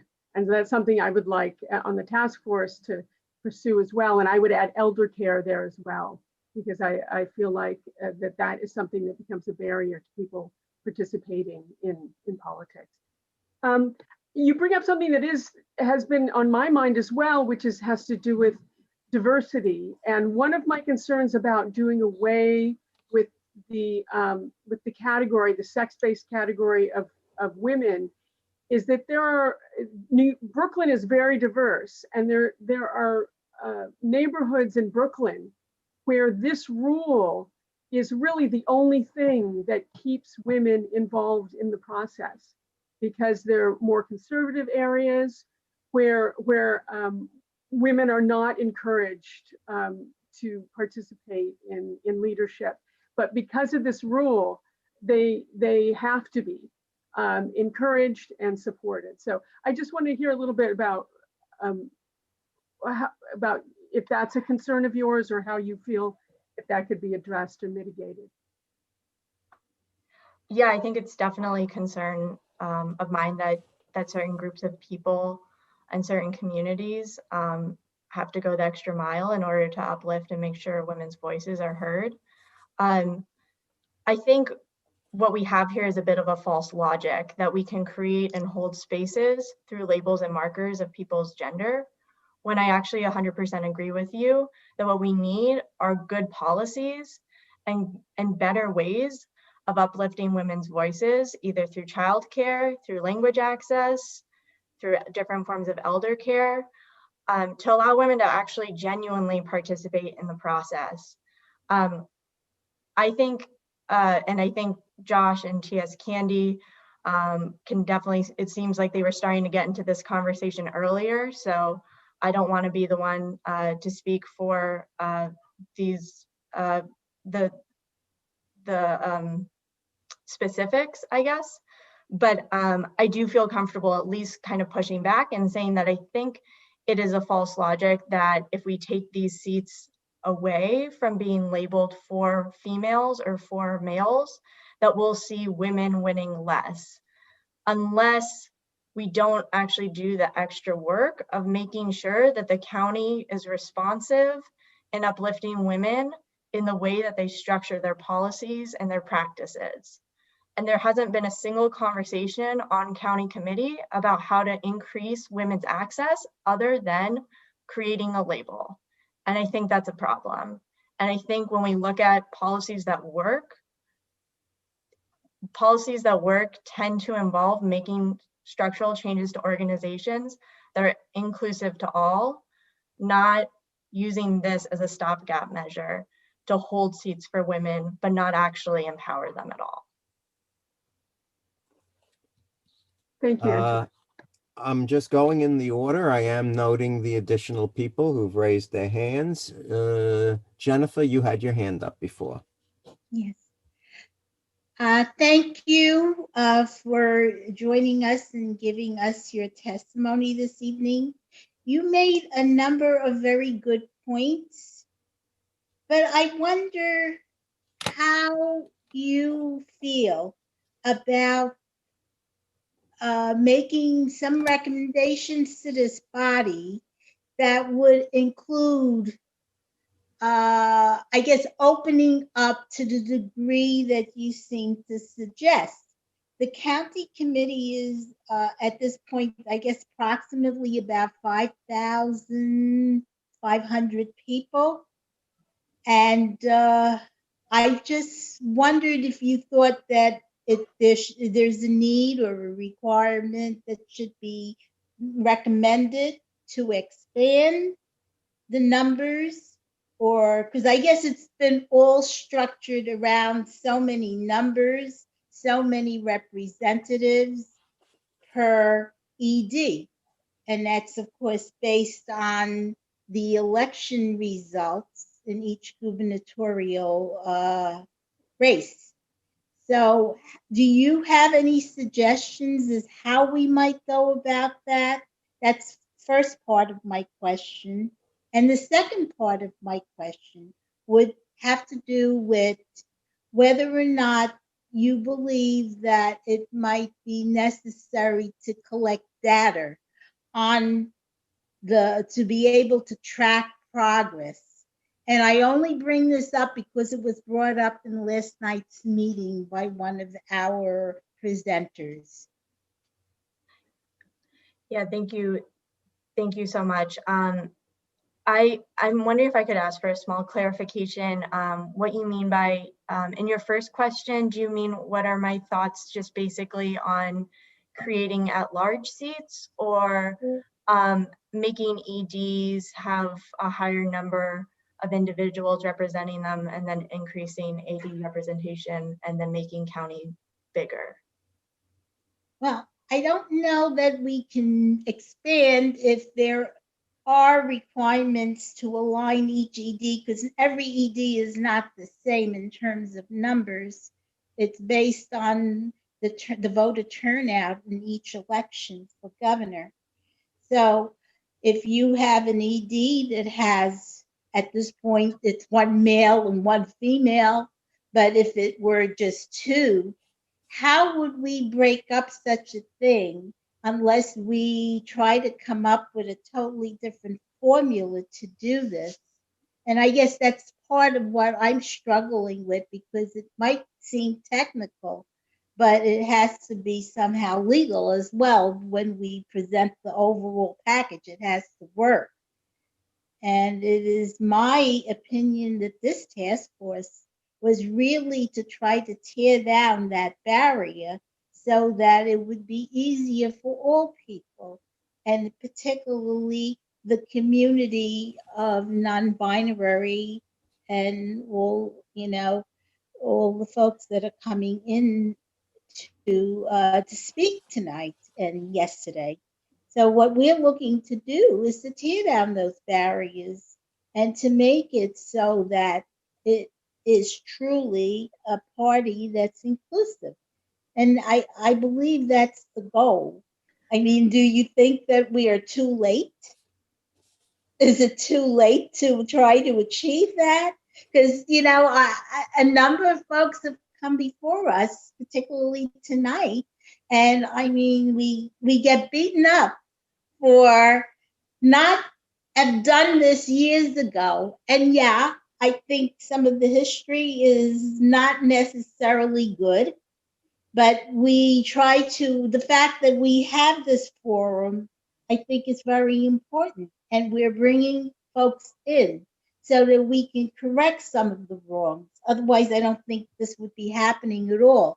And it wouldn't be happening in the public venue, which is what's most important. Certainly. I think the question, are we too late for undoing historical harms, is one that keeps me up at night as well. I don't think we're too late. I think we certainly have maybe missed the opportunity this year to have an inclusive petitioning process.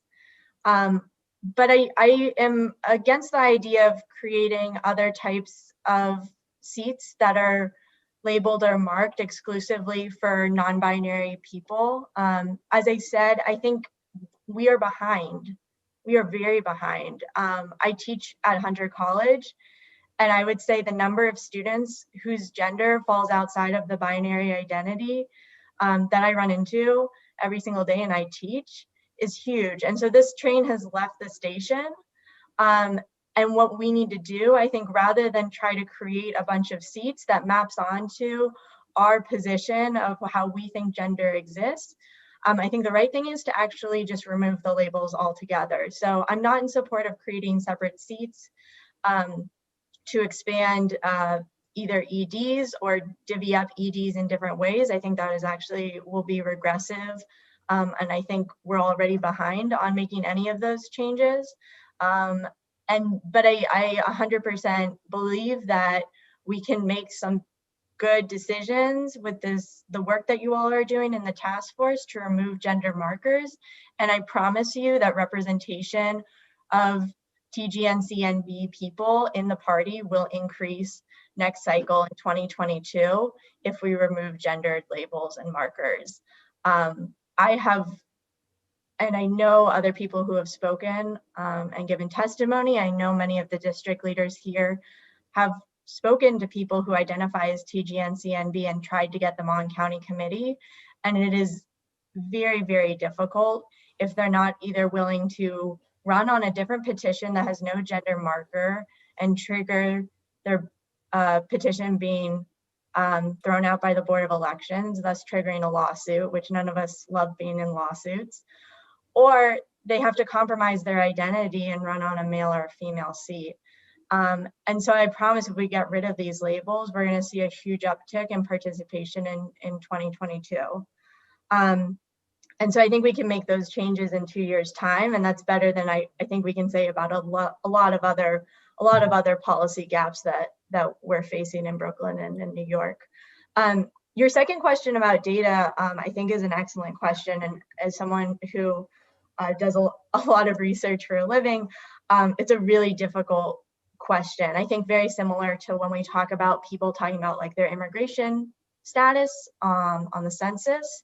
Asking someone about their gender identity can be really difficult to pin down. And I think when people talk about their race and ethnicity, it's also really difficult a lot of the times to say, this is my exact racial or ethnic identity. And so we've all like looked at those boxes and we've felt like it's hard to fit into them. And so the research and the data here is very, very slim. But I would encourage, some surveying of county committee members right now to get a sense of who they are, how they're thinking about the policies that they're interested in, or policies that are personally meaningful to them, and if they're willing to share how they identify. And I would encourage doing that every year just to see as a group, as the Democratic Party in Brooklyn, how are we changing? Are we being responsive to women who have been historically excluded from office, to Black people who have been historically excluded from office, to trans women and trans men who are barely existent in our political system. So that's what I think in terms of data. I think doing some internal accountability is great. What I can say from national and local studies is that, as I said, the data is pointing to the fact that we're playing catch up at this point. If you talk to, 14 or 15 or 16-year-old about this, they find me to be wildly behind. I'm like a dinosaur of a gender person. So data says that 1 in 4 LGBT youth use pronouns that are beyond the gender binary. That means 1 in 4 queer people or LGBT plus people in this room right now, this virtual room, use different pronouns. That's huge. And that's just a cross-sectional online survey of people who are willing to speak up about their pronoun usage. And as I said, I would say anywhere between 10 and 15% of students that I teach every day identify in a way that's non-binary or outside the gender binary. And they're often the only time that they signal it to me is through their pronouns. And of course, as we talked about, it's problematic to ask someone to say their identity out loud. So I think sometimes pronouns are the best that we got. I definitely think there's a lot of opportunity here, though, to be more diligent about how our party thinks about its membership and thinks about diversity in its membership. So thank you so much. Those were wonderful questions. Thank you. Jared Rader. Thank you. Hi, Angela. It's so good to see you. It's been too long. You said something that was incredibly profound and moving to me. And you said, and I'm paraphrasing, and stop me if you think I'm paraphrasing incorrectly, but the ability to name one's gender has nothing to do with the ability to serve as a county committee member. What would you say in your deep experience here are the best abilities and characteristics of a county committee member? That is I feel like one of the most important questions that hopefully all representatives ask themselves every day, right? So I will just toss out my best guess of how I feel about it. But I think being in touch with who's in your election district or or for the district leaders in the room who's in your assembly district. And what I mean by being in touch is creating spaces for people to communicate with you and also going out and communicating with them so you can really get a pulse on what folks' needs are. I think too often I get stuck behind my desk, and I know I wish I spent more time going out and talking to people. And I think that's the best way that we can connect with folks and kind of essentially lead with communities instead of providing leadership for them. And that's kind of what I look for in terms of skills and qualities that make good elected leadership. It's rare that any of us have the right idea. I think we only find it by reaching out to other people. And in our case, we're kind of given like a nice set of boundaries, 80-56 or ED93 and 80-52. It's my old home election district. And so we know what doors to go hit, we know who to talk to. And so I think for me, that's kind of the most important quality, but I'm sure you have a better list than I do. Josh Scalar.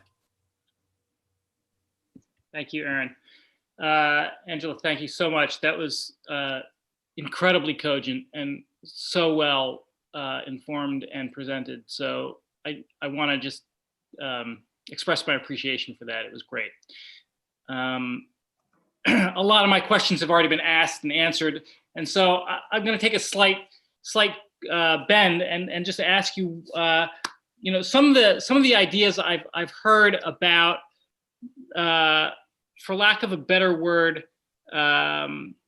compensating disenfranchised groups within the county committee structure and the county structure include ideas that don't directly relate to the electoral process, but rather towards encouraging members of our community to be able to participate. Things like providing healthcare, providing childcare, which would be, primarily targeted at caregivers who are overwhelmingly women.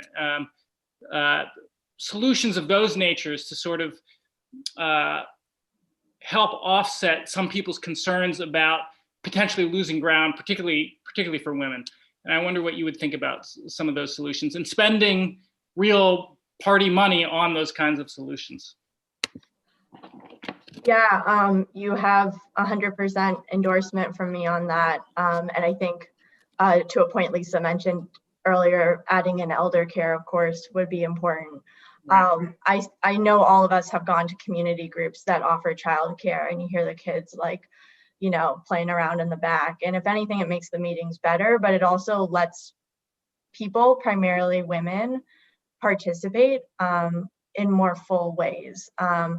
I'm not a parent. I have only at times in my life identified as a woman. And so I would leave that to, talking to folks who actually play those roles in terms of how to structure that. But I fully endorse it. I think spending money and putting money there is of critical importance. I think we come up with the same thing when we talk about transportation, and that obviously has a major impact on Black and brown people in the borough and people in poverty who are far away from transportation. So if you only have to spend a couple hours at a meeting and not spend a couple extra hours commuting, I think it makes it easier to participate if you can just get on a call instead of being in person and those types of things. So I think there's a ton of good ideas out there. And I like where your head's at, which is like putting money where your mouth is.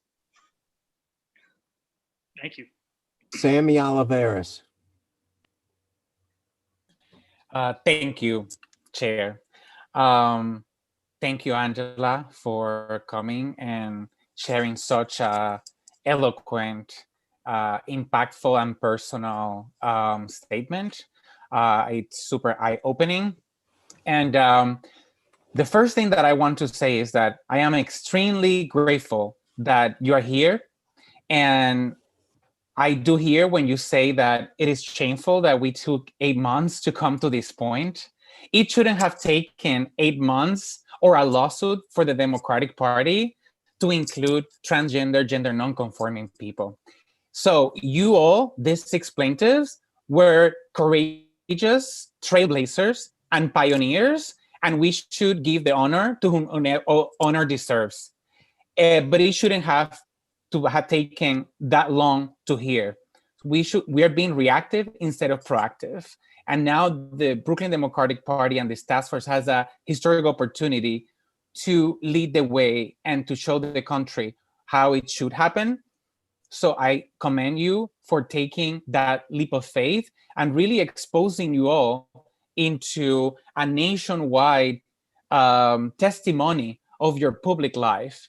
So I want everyone to understand what this, which you express in your testimony, what it takes for 6 people who otherwise live in the anonymity to sue not only the Democratic Party, but also the Board of Election, expose their names in the press, expose their lives to their families and even their professional and risk their professional careers.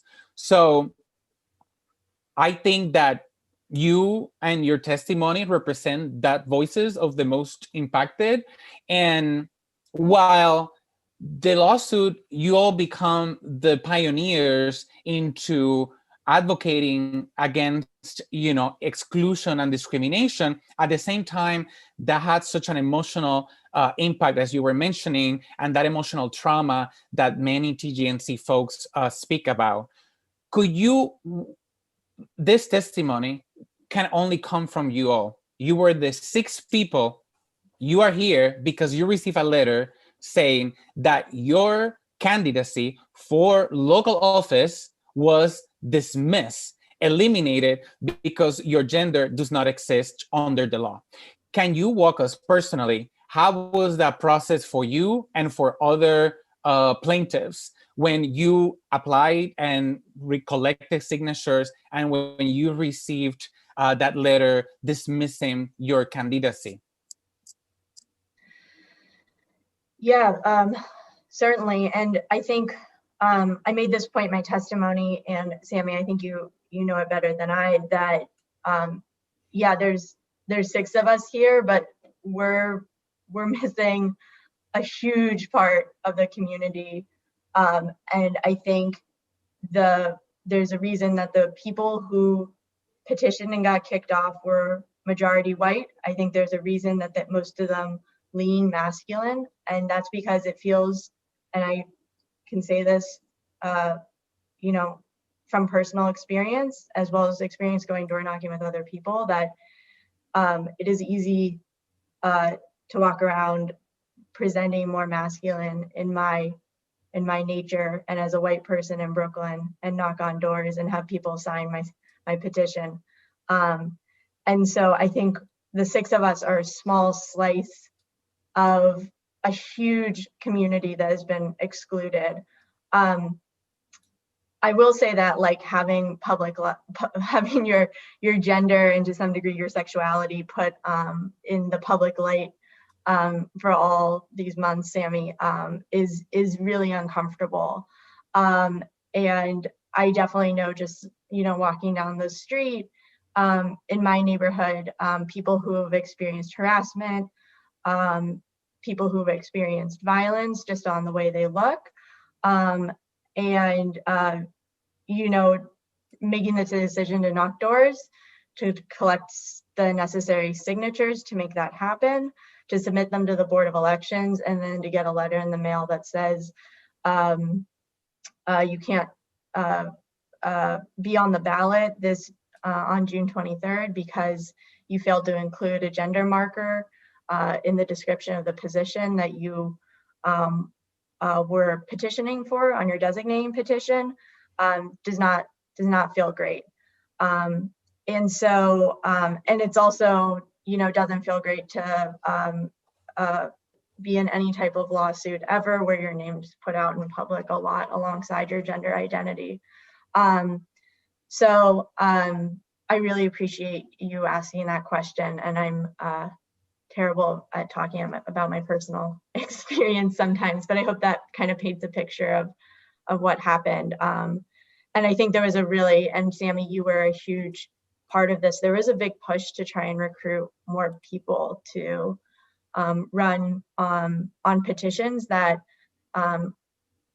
reflected their gender identity. And what that meant, what I mean by that is didn't have a male or a female marker. And it was tough.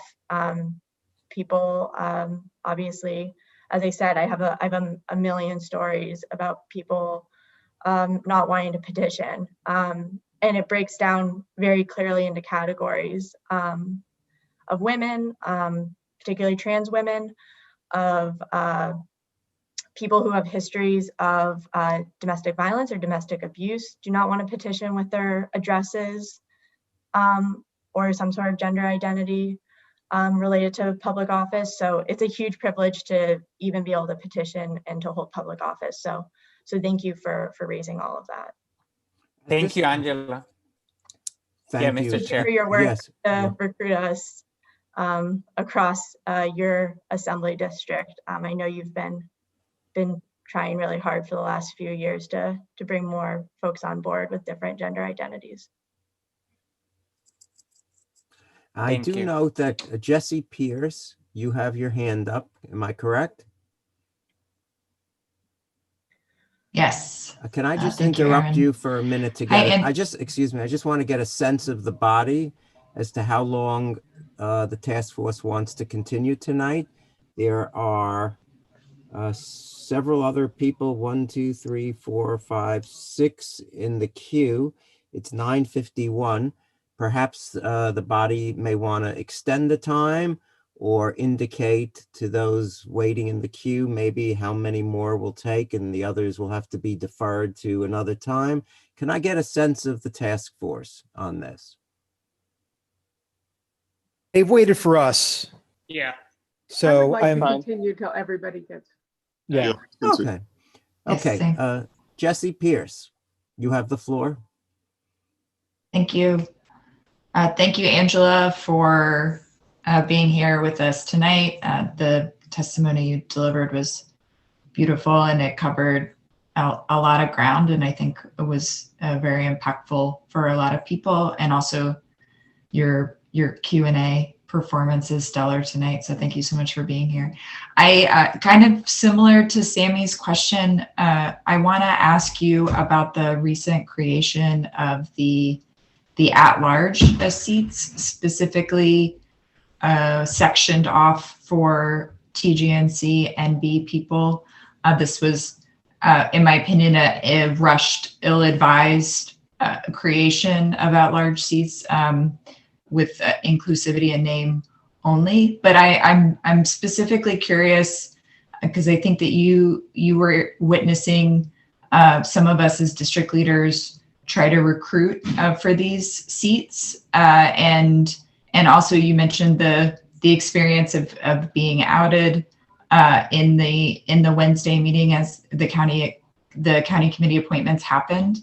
And I think in a similar vein to Sammy's question, I'm wondering if you would speak to what you witnessed and kind of your personal take on that process as a whole. Yeah, definitely. And I'll try to be brief. I of course want to hear, like, I don't want to take up time if there's other folks you need to squeeze in tonight. Yeah, I think the intent of an immediate solution, and this goes to Jennifer's point, to create more representation on county committee. I think the intent behind it made sense. They were at large seats. They did not have a gender-based requirement to participate in them. I think in practice, what happened is they ended up being at large seats for non-binary TGNC people.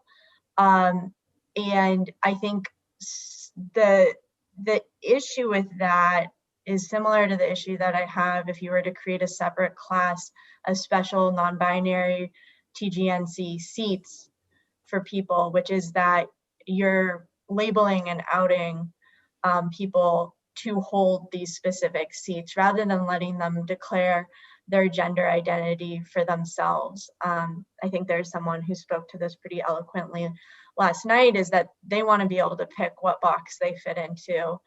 And so the actual impact of what happened last week, I think maybe you expanded TGNCNB representation a little bit on county committee, and I know a lot of folks are happy to serve.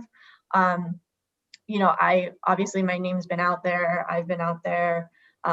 Many of you live, you know, publicly, you know, queer, trans lives in your work, and I have so much respect for you because I don't do that. And so I personally, I think made it through last week just fine, but I was kind of perturbed by some of the language used in the meeting, asking whether someone was non-binary or not, and asking them to be passed into specific slates, such as I was kind of outed and passed into Butler's slate and AD 56. I just think it's not, that the impact is inappropriate. And again, what's going to happen is you'll get a few people stepping up, but you're going to miss actually throwing open the doors and allowing a greater amount of participation. So those are my 2 cents. I hope that answers your question, Jesse. Yes. Yeah. Thank you so much. Josh Scala. I'd just like to ask a follow-up to Jesse's question about those at-large seats, which is, and it's a little bit of a softball. I asked it last night too, but how do you feel about the fact that those are actually unequal seats as well, in the sense that they will not, because they're geographically divorced from an election district, in the opportunity where you have partial overlapping districts voting for replacements, for example, in judicial situations, or if we're looking to replace a state senator or something, something along that nature, these seats won't have voting privileges in that scenario.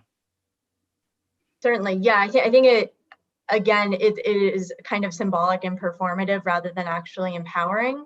And I think someone last night mentioned that when you run for a seat, it's because, you know, I wanted to represent my election district. I live with another county committee member who I've done a lot of organizing work with. And, you know, I feel strongly about organizing in place where you live, with your neighbors and people around you, and then having to represent your entire assembly district, I think makes it difficult to feel like, one, like you actually have some integrity in your representation, and then two, as you said, the way that the votes work out kind of like disempowers the seat. So that's my general sense of things. Thanks. Yeah. Are there any other questions? I don't see any. Okay. Angela, I'd like to thank you very much for your testimony tonight. Thank you so much for hearing all 6 of us out. And thank you all. You had really kind comments, and I appreciate the opportunity to speak to you, and to hear your questions helps me understand what's on all of your minds. So thank you for the time. And Angela, I'm going to return your status to attendee. You'll still be able to watch through Zoom if that's what you'd like to do. Thank you so much, Chairman.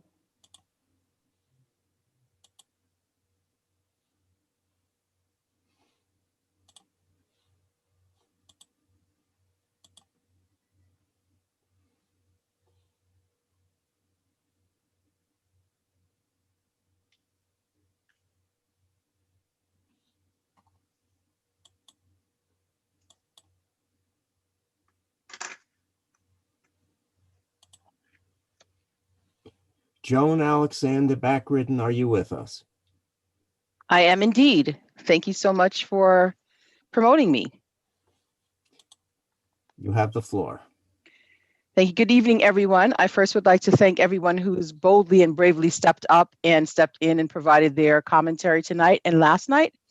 Thank you to Angela, specifically Angela Scala Grunewald, who I just witnessed bravely step up and represent for 6 people very, very eloquently and very, very well.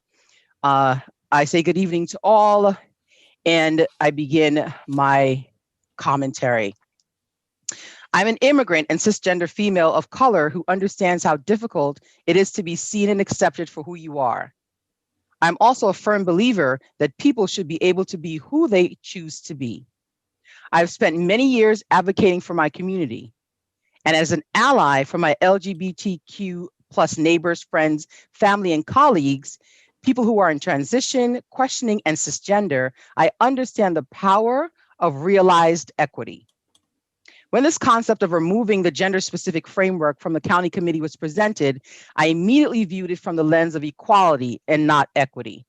I thought that we should maintain the balance of the male-female perspective on county committee so that all perspectives are heard. I then considered my current reality, since many of the community organizations that I'm a part of have memberships that are largely cisgender female. County committee has a similar dynamic. However, defining gender memberships as male-female also disenfranchises our gender fluid, transgender, and non-binary neighbors. I learned a new term tonight, TGNCNB, neighbors who I know from experience have much to offer our community. Definitively, we currently have seats unfilled in the county committee because we do not have enough cisgender male participation. Imagine the community we create when we make it possible for everyone who wants to serve to be able to do so, regardless of race, gender, ethnicity, or fiscal acuity. Initially, I opted for Proposal 8, and I would like to be on record for Proposal 6. Thank you. Thank you. Task force members, do you have any questions? Seeing none. Joan, thank you very much for your testimony. I do, Aaron. Oh, I'm sorry. Jared Rader. Joan, first off, it is so good to hear from you. It has been way too long. I know, thank you. Good seeing you, Jared. You as well. You mentioned coming from an immigrant community, and I wanted just to ask, is there not asking you to speak for immigrants in general? I'm sorry. I'm going to withdraw this question. I wasn't well thought. Joan, thank you so much for coming and presenting tonight. Indeed, thank you. I don't have a question. I just also want to thank Joan for coming here tonight and for your testimony. Thank you so much, Joan. My pleasure. Thank you all for what you've done, for stepping in and stepping up when the call was made to formulate this task force. I know quite a few of you. I've partnered with you in the community. I thank you for what you continue to do to make sure that we have an equitable space for all. T.S. Candy, I want to tell you that I appreciate you, and I appreciate you being bold enough to step up, even in the moment of you feeling attacked, to speak and represent the Black trans community. I thank you, and I cede my time. Thank you. Thank you, Joan. I'm going to return you to attendee status. Thank you.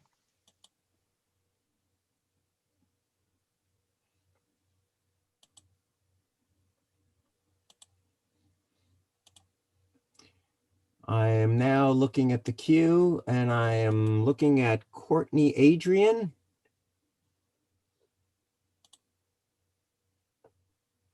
And Courtney, do you hear us? Yep, I can hear you. Can you hear me? Yes. I'll start my video. Okay. Welcome. You have the floor. Thanks. I'm Courtney Adrian. I use she, her pronouns. I live in Windsor Terrace in the 44th Assembly District. And I heard about county committee from Dave Mayo in Albany, New York. He helped me get on the county committee there. There are no gendered seats there. I had never even heard about the gendered seats until I moved here. But anyway, the inclusion of TGNC NB people is the most important reason to make this rules change. All of the proposals include different ways to include non-binary people. So that's good, at least. It seems like the committee's on the same page about needing to include these people. non-binary people, and many people have spoken a lot more eloquently than I ever could, especially Angela, tonight and last night, and in the months leading up to this meeting on that issue. So I don't have anything else to say, mostly about non-binary people other than that. But I wanted to speak specifically in favor of Proposal 6, the clean repeal of the gendered seats rule. I have opposed gendered seats since I first heard about them in 2017, and I think it would be a shame to let this opportunity to eliminate the rule entirely go by. There are so many good reasons that have already been brought up for this. Assemblymember Richat pointed out in a press release that women are already over 50% of county committee members. I think it's clear that 50% is currently acting not as a floor for women, but as a ceiling. More women have been involved in politics than men in recent years. And as a recruiter in the 44th, I've seen more women and female CC primaries than male primaries in recent years. Arguments that this change will result in fewer women on county committee are specious and strictly hypothetical and should be ignored. Also, quotas such as this one for elective office are, as Angela mentioned, a band-aid solution to the true issues that hold women and others back in politics. The real underlying issues, the time and financial constraints of running for a non-paying position should be addressed instead. And also in Brooklyn, women outnumber men. There are 88 men to every 100 women. So 50-50 is not even really close to being representative anyway. So these are all bullet pointed, logical reasons. Everyone's been very logical. But I want to share a reason that I oppose this rule that is more emotional. It is mostly because it is the dumbest crap I have ever heard. When I recruit people to CC and I have to go through explaining that they have to break up to little groups of boys and girls, and only the boys are allowed to run against the boys and the girls have to run against the girls. No one's ever like, great, this is exactly what I wanted. I only wanted to run against other women. Makes me feel totally equal. It's not, it's infantilizing and nonsensical. And running in my gendered race does not make me feel like my rights are protected. It makes me feel deeply otherized. So I can only imagine how otherizing having an at-large seat or whatever other solution there is besides the clean repeal for T, G, and C and B people would be.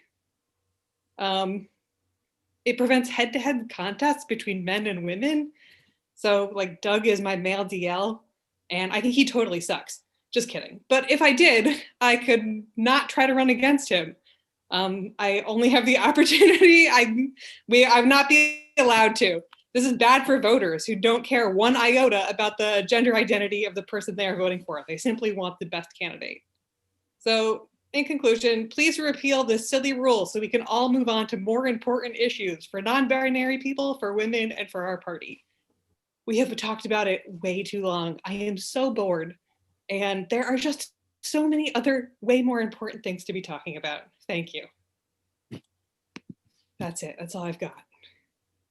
Task force members, do you have any questions for Courtney? No?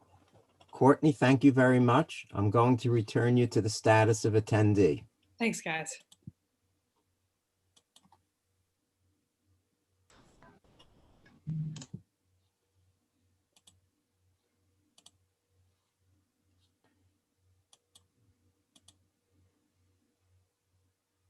Our next witness is Jenny Spector. Jenny, are you there?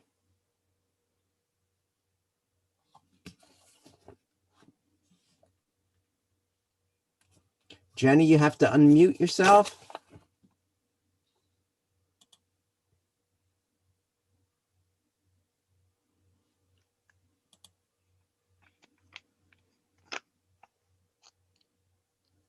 Jenny Spector, are you there?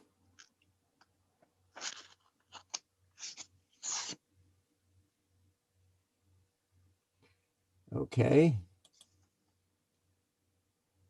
Jenny, if you can hear me, I'm going to return you to the queue.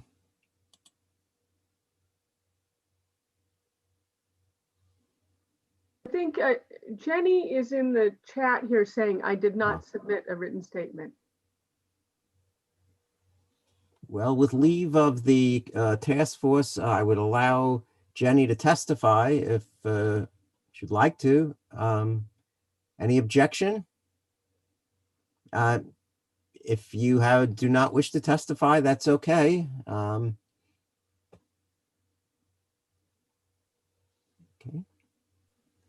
Now we just encourage the speaker to send a written version later for the public record. Okay. Michael Mallon.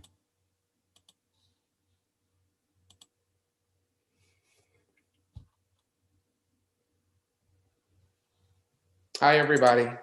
Hello, Task Force. Thank you for your time. And I know it's late. I'm just going to summarize my testimony. I am a Kings County committee member. I am a Brooklynite. I am a LGBTQ activist. I identify as male. My pronouns are he, him, his. I do identify in the binary, so I am not directly impacted, but many of the people in the spaces that I organize are. So I'm here to amplify their voices as an ally. Just to summarize, I believe that these rules to create gendered seats, many years ago, were done so to make the party more inclusive. I believe it was a good faith, effort. I think it did do that, but unfortunately, in 2020, as our understanding and our realities, have evolved, many people these days are comfortable identifying openly as non-binary. Non-binary people have always existed, but society did not allow them to identify as such, in most cases. And so we're at a place where people do identify openly as non-binary. Unfortunately, the rules as they stand exclude those individuals from running on county committee. And so I do think that at this time, we should have non-gendered seats, and that's why I'm in support of proposal number 6, which would do that. And again, I'd like to echo all of those who testified before me in support of number 6. They did so very eloquently, and so I just want to underscore and amplify their voices. Yep, and I guess with that, I will conclude my testimony. I just want to give Jared Rader a shout out. I'm a proud LID board member, and I appreciate his leadership. So thank you.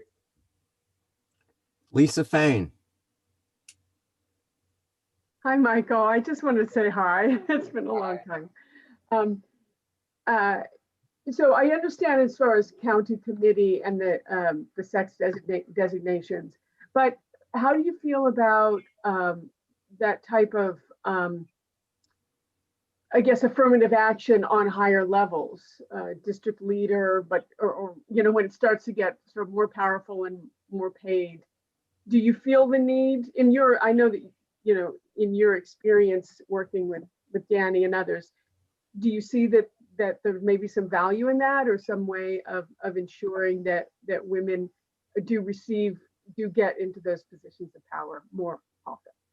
So I'll make it clear, I'm representing myself, here as a Brooklynite and a Kings County committee person. But no, I do appreciate what you're saying and where you're coming from. And I do believe that we should have non-gendered seats. I think at this point, I hear concerns that, I've heard a lot of good faith arguments of folks who are afraid that women's participation will go down. But again, it's been noted that there are actually much far greater number of women in Kings County than there are men. And also, I think that what we do know is that people are definitely being excluded. So, I feel that there are ways where the party could step up and organize in spaces and make an intentional make intentional outreach to women to ensure that they are seeking those party offices. I think there are many ways where we can address a problem if it were to occur, but I do know that people are being excluded right now. That's something that is a fact, and we've heard testimony from those individuals who are definitely being excluded. So I think there's a way where we can ensure that everyone is being represented in the Kings County Democratic Party. I think that we can do that. And actually, I just one thing I failed to mention. I know that many of the task force members have received homophobic, transphobic, anti-Semitic remarks, and I think that's beyond the pale. It's disgusting. I think we have to call that hate out whenever it happens, regardless of who it's directed towards. So I just wanted to say that. Sammy, you had your hand up. Thank you, Michael, for coming. I admire your work. Quick question. You have been involved in LGBTQ political clubs, working for elected officials, have a very prolific experience. Can you talk us a little bit about what are those barriers, or what does transgender, gender nonconforming people in the political spectrum say that is difficult for them to become, elected officials, to run for office? What do they say about the political structure or system that, and how, what are the barriers that they usually cite to you in those spaces as evidence of their lack of interest or the interest or resources to participate in the political process? Well, I'm an ally. I am not TGNC. I listen to the voices such as T.S. Candy, who's been a leader, yourself, Sammy, who you've been a leader, and Angela, who we just heard, and so many other folks who identify as members, who as either trans and people who are not on the binary. And I know that they say it's very difficult. There are varying levels of understanding when it comes to gender identity and expression. And it's very hard in spaces, many different spaces, but in this case, we're talking about the Democratic Party, our local party.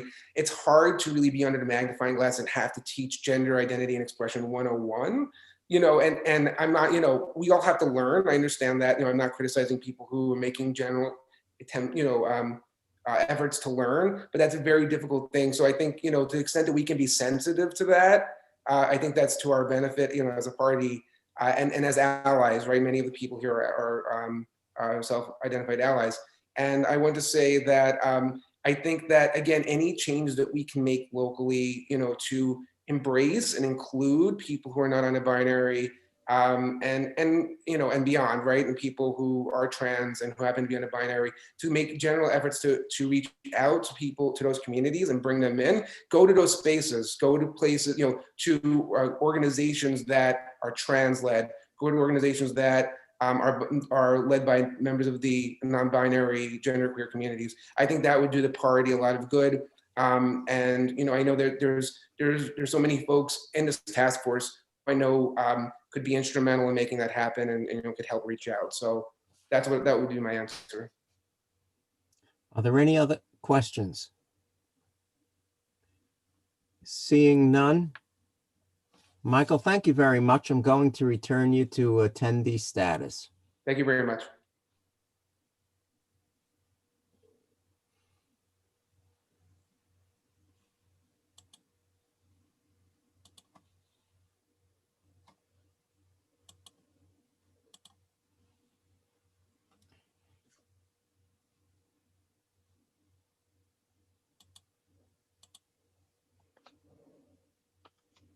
Kay Loggins, are you there? Hi. Hi, my name is Kay Loggins. My pronouns are she, her, and I'm a newly elected county committee member representing the 12th election district in 8050, right under the Brooklyn side of the Kosciuszko Bridge. And I'm a proud transgender woman. Thank you, task force members. I truly appreciate the opportunity to speak to all of you tonight and share my views. If it's okay, I might want to take about 4 or 5 minutes to fulfill my written testimony tonight. Okay, I cannot claim to speak for every trans or non-binary person, but I feel like I can't address the proposed changes to our rules without addressing some of what myself and others have heard last night from speakers and task force members, and have sadly heard from other speakers tonight. I take no pride in addressing this topic in my first public speech as a committee member, but last night I heard language that attempted to define women as a, quote, sex-based class, and heard proponents of proposition number 9, which would label candidates as either female or other. The poetry of some members of this body quite literally othering wide swaths of the trans community is not something that brings me any joy. Whether meant intentionally or not, this language was offensive to me. Intentionally or not, it is transphobia, plain and simple, and it advances the same tired talking points that members of my community encounter time and time again. I would implore any cisgender member of this body and all Brooklyn Democrats to actually listen to trans people on this topic, because we know when we're being pushed out of spaces, intentionally or not, and we have the lived experience where we can just smell it from a mile away. And to be clear, LGB Alliance and Women's Place UK are known transphobic organizations that discriminate against people like me. It is okay to ask questions and to learn, but no one owes anyone an explanation of their gender, and certainly not to run for public office. There are not two sides to this issue. My gender is not a conversation point, as Lisa Fane said last night, to be debated by this or any committee or panel. It is not a viewpoint. Our existence and our enfranchisement is not a debate. I do not wish to imply the speakers meant any harm. I only wish to say that I hope these speakers did not understand that this language is harmful to trans people. Because it is apparently needs to be said again, sex is not gender. Trans women are women, trans men are men, non-binary people exist. I would be urged to call the rhetoric we have heard tonight what some in my community might call trans exclusionary radical feminist rhetoric. I personally don't like to use that term because in my view, there's nothing radical nor feminist about rhetoric that precludes anyone who is not a woman, including men, by the way, from the shared goal of improving the lives of all people of all genders, races, and creeds. A lot of the pushback we have heard centers around the original goal to ensure that women are included in the democratic process. As clearly demonstrated by the number of diverse candidates vying for these positions and the number of vacancies, there would be no issue with women or trans people or any group of people getting seats within this body if they wish to run. This is a false dichotomy in 2020. In recent elections, a record number of women were elected nationwide. They didn't win because a female Senate seat or city council seat was reserved for them. No one is arguing that gender-based discrimination isn't real or that women don't face unique challenges in seeking office. As a woman living in a patriarchal society, I fully relate to the impulse to protect and uplift women, but this is not the way to accomplish this. If someone's ultimate goal is to empower women, let them run freely and let voters vote, and you will have great women candidates. My gender identity, as well as my state documentation, happen to neatly fall into the female category, although as others have said, it didn't make me comfortable to participate in this way. I didn't need to sue the county party to have my gender identity validated. Why should another trans person who happens to not arbitrarily fit that description be so disenfranchised they need an entire category of position created for them? You can try to infinitesimally divide seats and try to check every gender box, but gender simply cannot be defined in such a way. Given the increasing media coverage on this potential rules change, if proposition number 6 is not adopted, I believe that this body will become an international laughingstock within the trans and gender nonconforming community and will provide dangerous fodder for those who would wish to discriminate against us and harm us. We can do better than this. The city, the party, the country, and the world are watching us, and we need to do the right thing and eliminate this archaic system once and for all with Proposition 6. Stumbling over ourselves to define gender with other proposals will only further disenfranchise the Democrats that this task force was called to assist. It's important to remember that the executive committee has used this issue under the guise of allyship to undemocratically steal seats from the quote effing progressives that the party leadership is afraid of.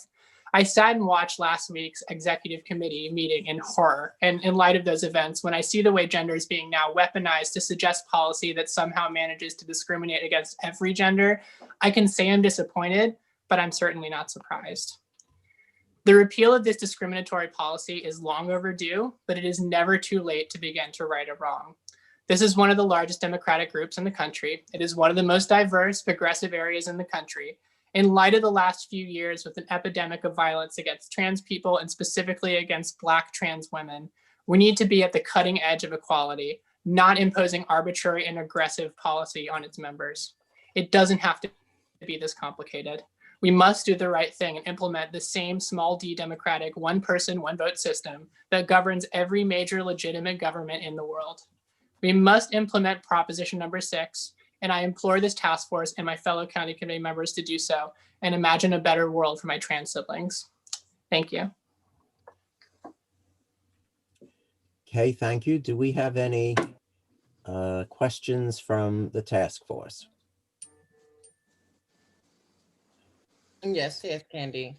Um, okay, I would like to say just thank you so much for coming and speaking and being a powerful voice. And thank you so much for your well-written testimonial. And I just want to thank you for your existence and speaking truth and light. And just thank you so much for standing up. Thank you. Thank you, Candy. I appreciate your presence here as well so much. Kay, I would just like to note that Proposal 9 had been suggested by one of the professors who had presented at one of our meetings. Just to note that. I mean, I don't know. I think if you ask any trans person their opinion on that aspect of it, I think it kind of speaks for itself that we don't look to academia for validation. You know, the state and academia has refused to acknowledge and accept trans people before, and we have survived. We don't rely on regulatory realities to define what is real to us, but I think in this particular situation, we do have a real opportunity to enfranchise people, and that's really what I think this should be about. Right, right. But I just wanted to, for background, where number 9 it was proposed came by from. one of your guests. Right. Any other questions for Kay? Seeing none. Kay, thank you so much. And I am going to return you as an attendee so you can continue to watch. I believe we have one more speaker in the queue. Megan DeMata.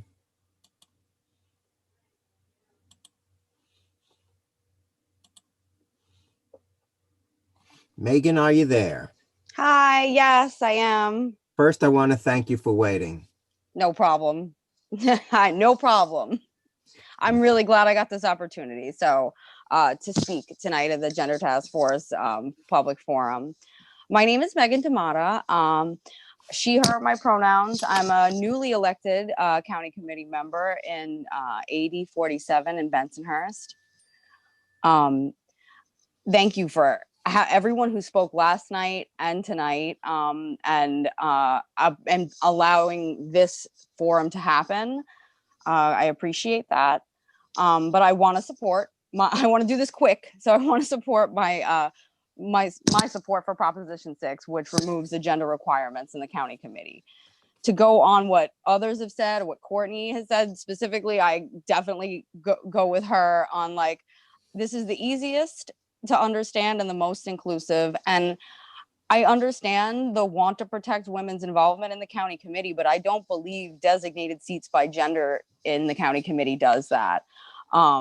When I decided to run for county committee, I personally thought it was strange. There were female seats and I would only be running against another woman in my district. In Brooklyn, more women file petitions than men, which means more women have contested seats. So to me, it feels like female appointed seats are a glass ceiling for women on the county committee because it's a barrier for women to be appointed within their districts. So it puts a limit on how many women can be put on the county committee. So if this rule limits women, it blatantly prevents non-binary, gender fluid, and gender non-conforming people from being appointed to this committee. My great-grandfather was a member of the county committee in Crown Heights in 1938 when this rule was put in place, which allowed women to be appointed to the county committee. This 1938 rule was created by men on the county committee without input of women. Just like these rules today, we won't see any real inclusion of non-binary, gender non-conforming, trans people if they are not appointed to this committee in an inclusive manner. And I do not think that putting any kind of designation on seats helps do that for anyone. It doesn't make me feel comfortable as a cis woman.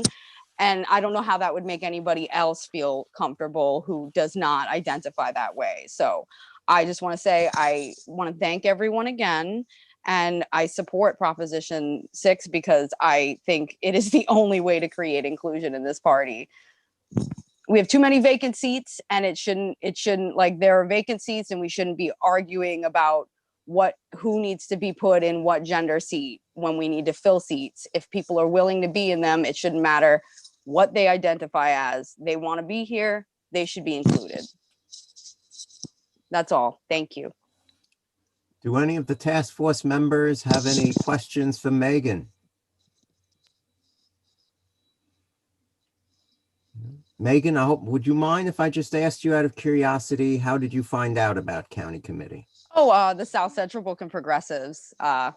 They reached out to me, and I was interested because I knew of the county committee, being that my family has been very active in the Democratic Party for years in Brooklyn. I was born and raised in Brooklyn, and my great-grandfather was on the committee, and my uncle was a judge. So I know how the machine kind of works.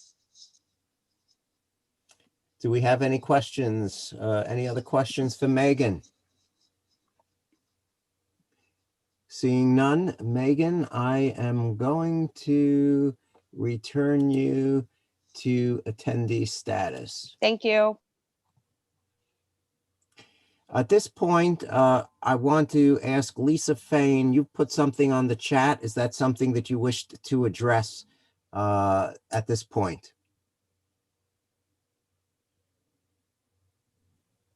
Well, I just wanted to address that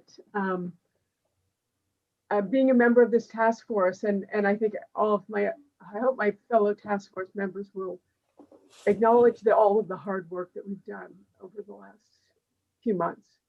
And then it's been a great conversation. I think we've respected each other's views. The whole point of this task force is not that we all agree with each other. And we're also doing this for all of Brooklyn. There's a lot of stakeholders here beyond just what we've been focusing on today. So I just want to stand up for the integrity of this process and free speech. And I don't think it helps this process and the legitimacy of this process to be name calling and to be trying to shut down genuine conversation by, because inclusivity means including everybody's, legitimately held positions and desire for people to be included in this process in a way that is that creates dignity for all. So that's just what I wanted to say. Thank you. I'm just going to write down who will raise their hands. But before I do so, I know we're still live streaming on YouTube. Task force members, is there any comments on YouTube that you feel should be addressed by the task force? Now, since I'm not on YouTube, I don't see them. I don't know how many of you are, but do you think there are any pertinent comments that should be addressed that were on YouTube? Okay. Josh, Scalar. Thank you, Aaron. I would just like to express that although we haven't always agreed on the panel, my experience, particularly with Lisa, and I'd just like to voice some support for Lisa because I have seen some of the comments on social media. Lisa has in my experience operated from a place of wanting to be inclusive, of looking for ways to bring people in. I have never once experienced Lisa to approach this as an opportunity to exclude people. And I just want my experience and my longstanding friendship with Lisa to be known. I think we don't always all agree, but I think it's important to speak gently and kindly, and I just hope that people can continue to embrace a desire for inclusiveness and a willingness to work together to get there. And Lisa has in my estimation never once deviated from that. So, I would just like to say thank you for your help, Lisa, and your work on the task force. That's all. Jennifer, you had your hand up. Yes, I too echo what Lisa and Josh has said. I truly believe that this has been a very enlightening process. I believe we have to continue to have this debate. The public forum is how you include those that you did not know would be interested in many respects because it was out there and lots of people got invited to participate. And for me, I heard so many different points of views and also so many similar urgent points of view that come together that will help us as a task force to truly make a recommendation that's going to be meaningful. I truly believe, I trust the process. I think that we have a new county chair.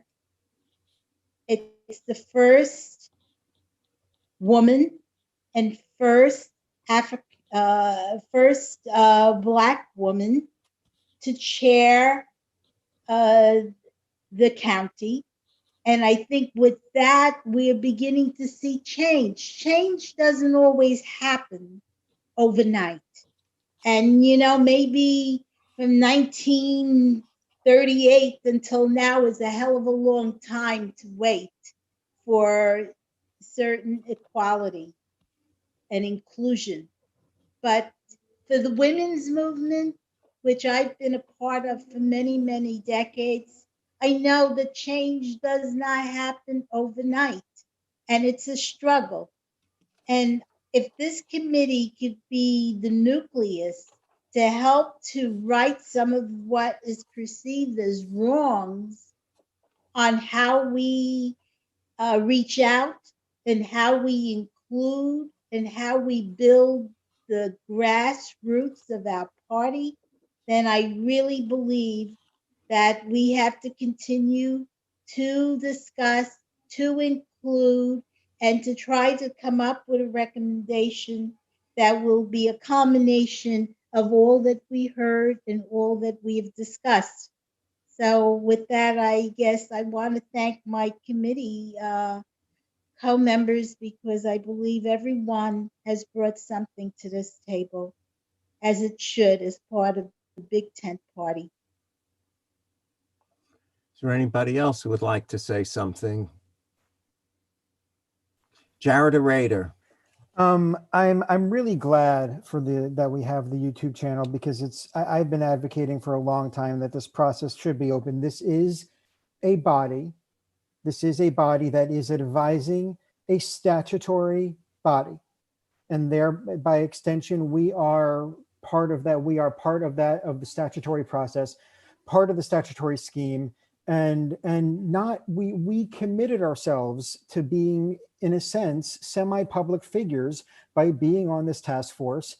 And the things that we say and the things that we deliberate are going to be made public and should be for public consumption. And I have been advocating that since the beginning of this task force. I hear that people feel badly about some of the things that were said in the YouTube chat. I understand that. There may have been some things said about me as well, but when we put ourselves out there as public figures, we are going to be held account for some of the things that we say. And that's just, that's some people might take it one way, some people might take it the other way. I'm not here to arbitrate which is right and which is wrong, but this is when we are advisors to a statutory body, we are essentially putting ourselves in the public eye, and it is about time that we have a public spotlight on us. I want to conclude by shifting gears a little bit and just thanking everybody that has come before us, especially people from the transgender, non-binary, gender non-conforming communities who have come forward, who have made themselves vulnerable, who have opened up their own personal experiences and their lives and made these issues that are very personal and very private subject to public questioning. That's a lot. That is, I want us to take a moment and appreciate that that is not an easy thing to do. It's not an easy thing to be a public official, even a semi-public official in this way. And it is certainly no easier, probably harder for these people to take their time for us to come and help us make a decision. I want to point out that the great weight of the public comment has come from the transgender, gender non-binary, gender non-conforming community. And I want to recognize that, strongly point that out, and strongly point out that the great weight of the testimony that we have heard has been in favor of a full repeal of the rule. With that, I conclude. Thank you. Jesse Pierce. You had your blue hand up. Yes, thank you. I lowered my hand. Jared spoke to the things that I wanted to highlight. Thank you. Okay, anybody else before I'm going to say something? No. Again, to the members of the public, this task force was charged with coming up with a solution to the rule which provided for 50-50 between men and women and made no provision for those who do not identify as men or women in the term of sex. The term sex is actually used in the statute, and that's why I use that noun. If you would like to submit written comments and you haven't done so, please, by all means, do so. As for whether we will conduct further public forums, the task force will decide that by consulting amongst ourselves. We will keep you informed through social media and releases from the County Democratic Party as to where the task force goes from here. Well, obviously, the holidays are coming upon us. Hanukkah starts in a few nights. Then we have the Christmas season and New Year's. So I anticipate the next meeting of this task force to be in January. I myself have been involved in Brooklyn politics to one extent or the other for 52 years. I remember getting up during the days of Meet Esposito at county committee meetings where there would be 2,000 people at the Abe Stark skating rink and standing up at the podium and offering amendments to the rules only to be shouted down by the many county committee people. But I was proud of the fact that perhaps I got about 100 votes in support of my rule amendments. This task force and the opportunity to participate in it has been one of the most important things I've taken part in my political involvement in Brooklyn. There are disagreements amongst members of this task force, perhaps as to other aspects of the rules in the party or the administration. People have different views as to how a party should be run, leadership or other aspects, but we have endeavored to commit ourselves to the mandate of coming up with a permanent solution for the composition of the membership of the county committee. So while we can disagree on other aspects, I believe we are united in the sense that we want to address this appropriately on a permanent basis, this particular aspect of the rules.